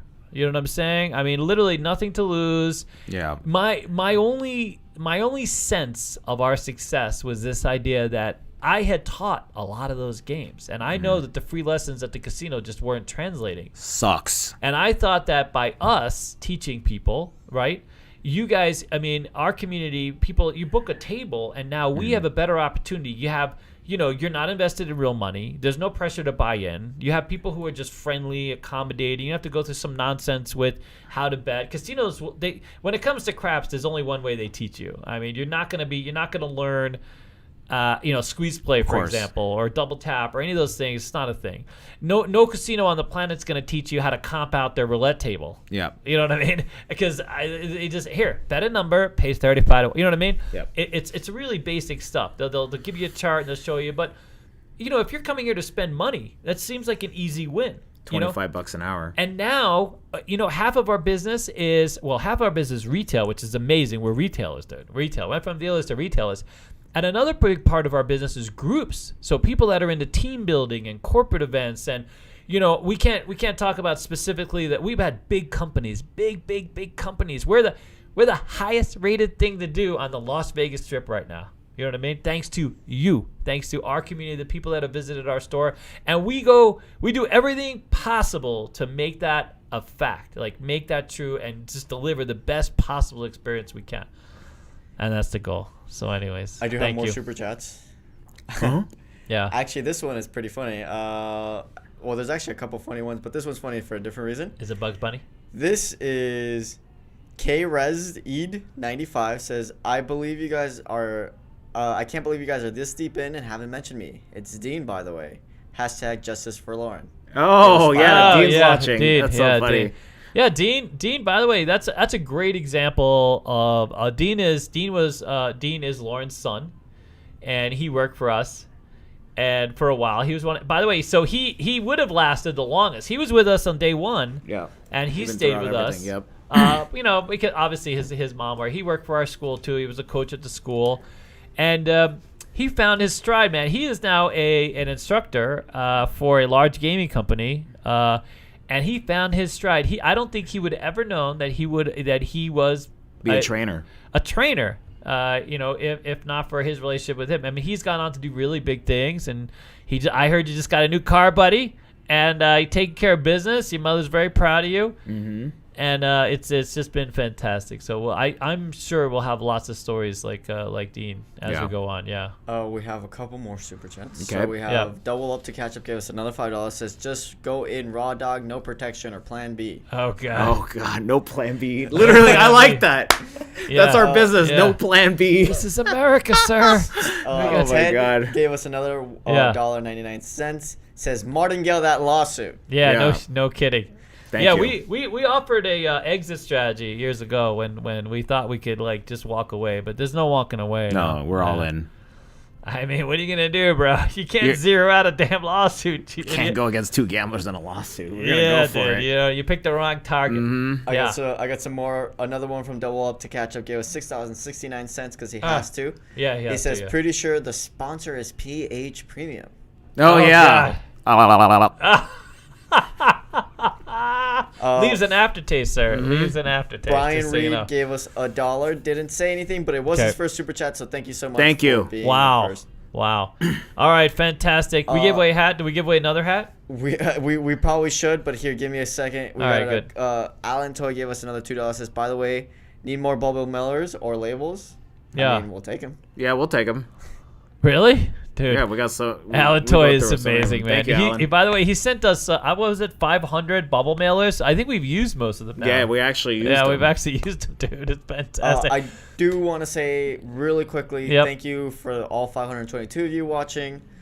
There's a lot of chat going on. I'm sorry I can't get to all of you. That's why I'm only reading the super chats. I'm not trying to play favoritism. There's just so much going on.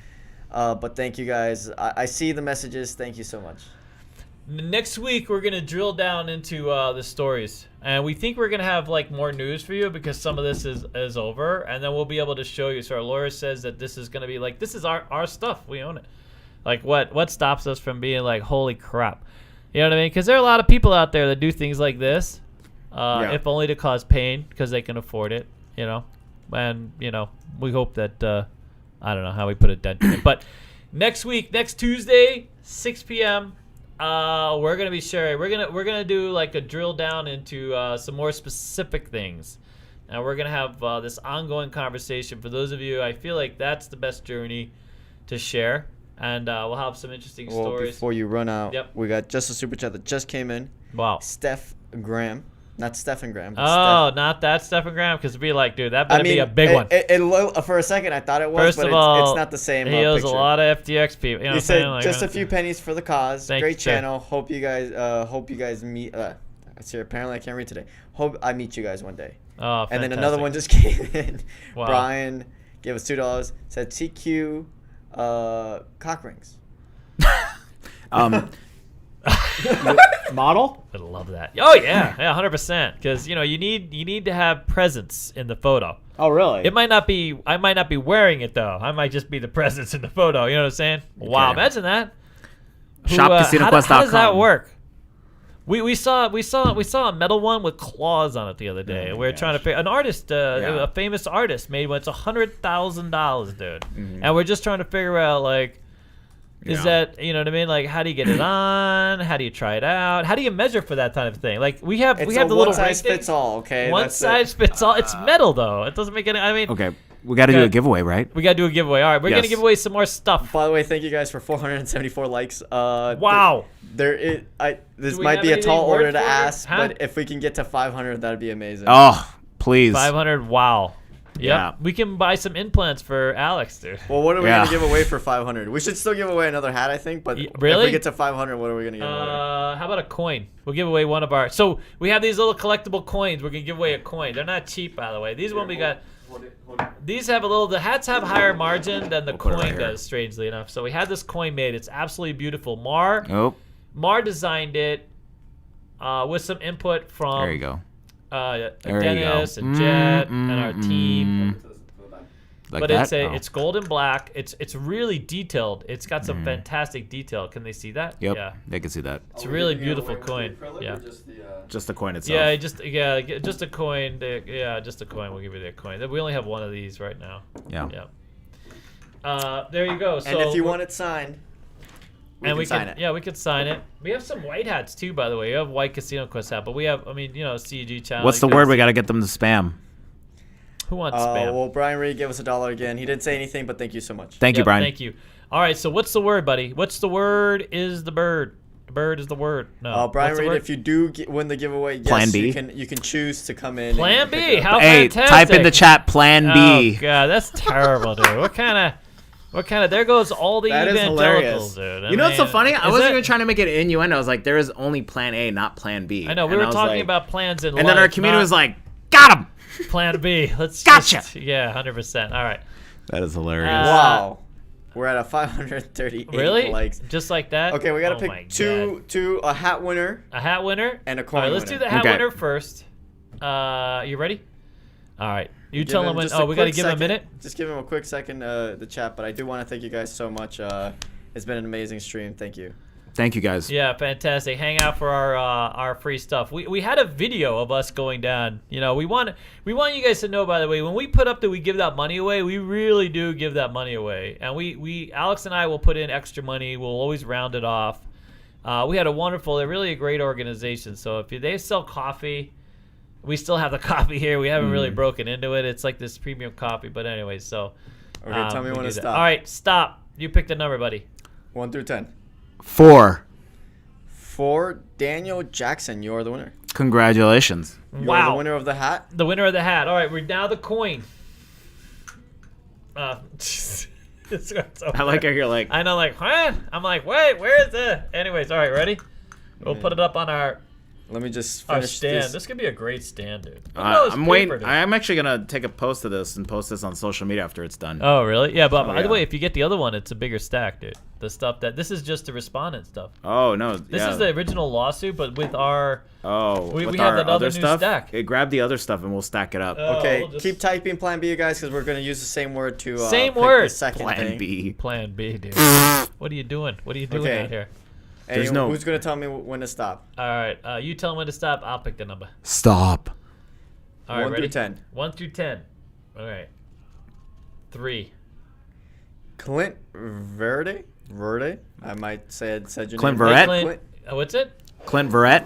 Verrett. Yeah. There yeah, you go. that's Oh, probably you know correct. him? I think it's a Alex Patreon. is just on point, dude. Dude, my ADHD, like that Just- hiking, bro. Like, All right, you know. you are the winner of our fantastic challenge coin. And congratulations. Thank you guys so much. Next week, at least me, I will be back. Maybe Alex, maybe Dennis, but at least me. And for those of you interested in more of the YouTube thing, I think we're going to skew it more towards kind of YouTube, things that we did to grow the channel, how we have reacted and how we've made this business live. Do you want to know something? Just by the way, last caveat. We have not spent a single dollar in marketing. Not single dollar. Not one single dollar. What? And again, Yeah. $1 million in sales, $1 million in gross sales, not $1 advertising ever. It's a fact. We've never bought any marketing whatsoever, all through social media. It's quite stunning, dude. Dealers. Some people saying it's a plan rig.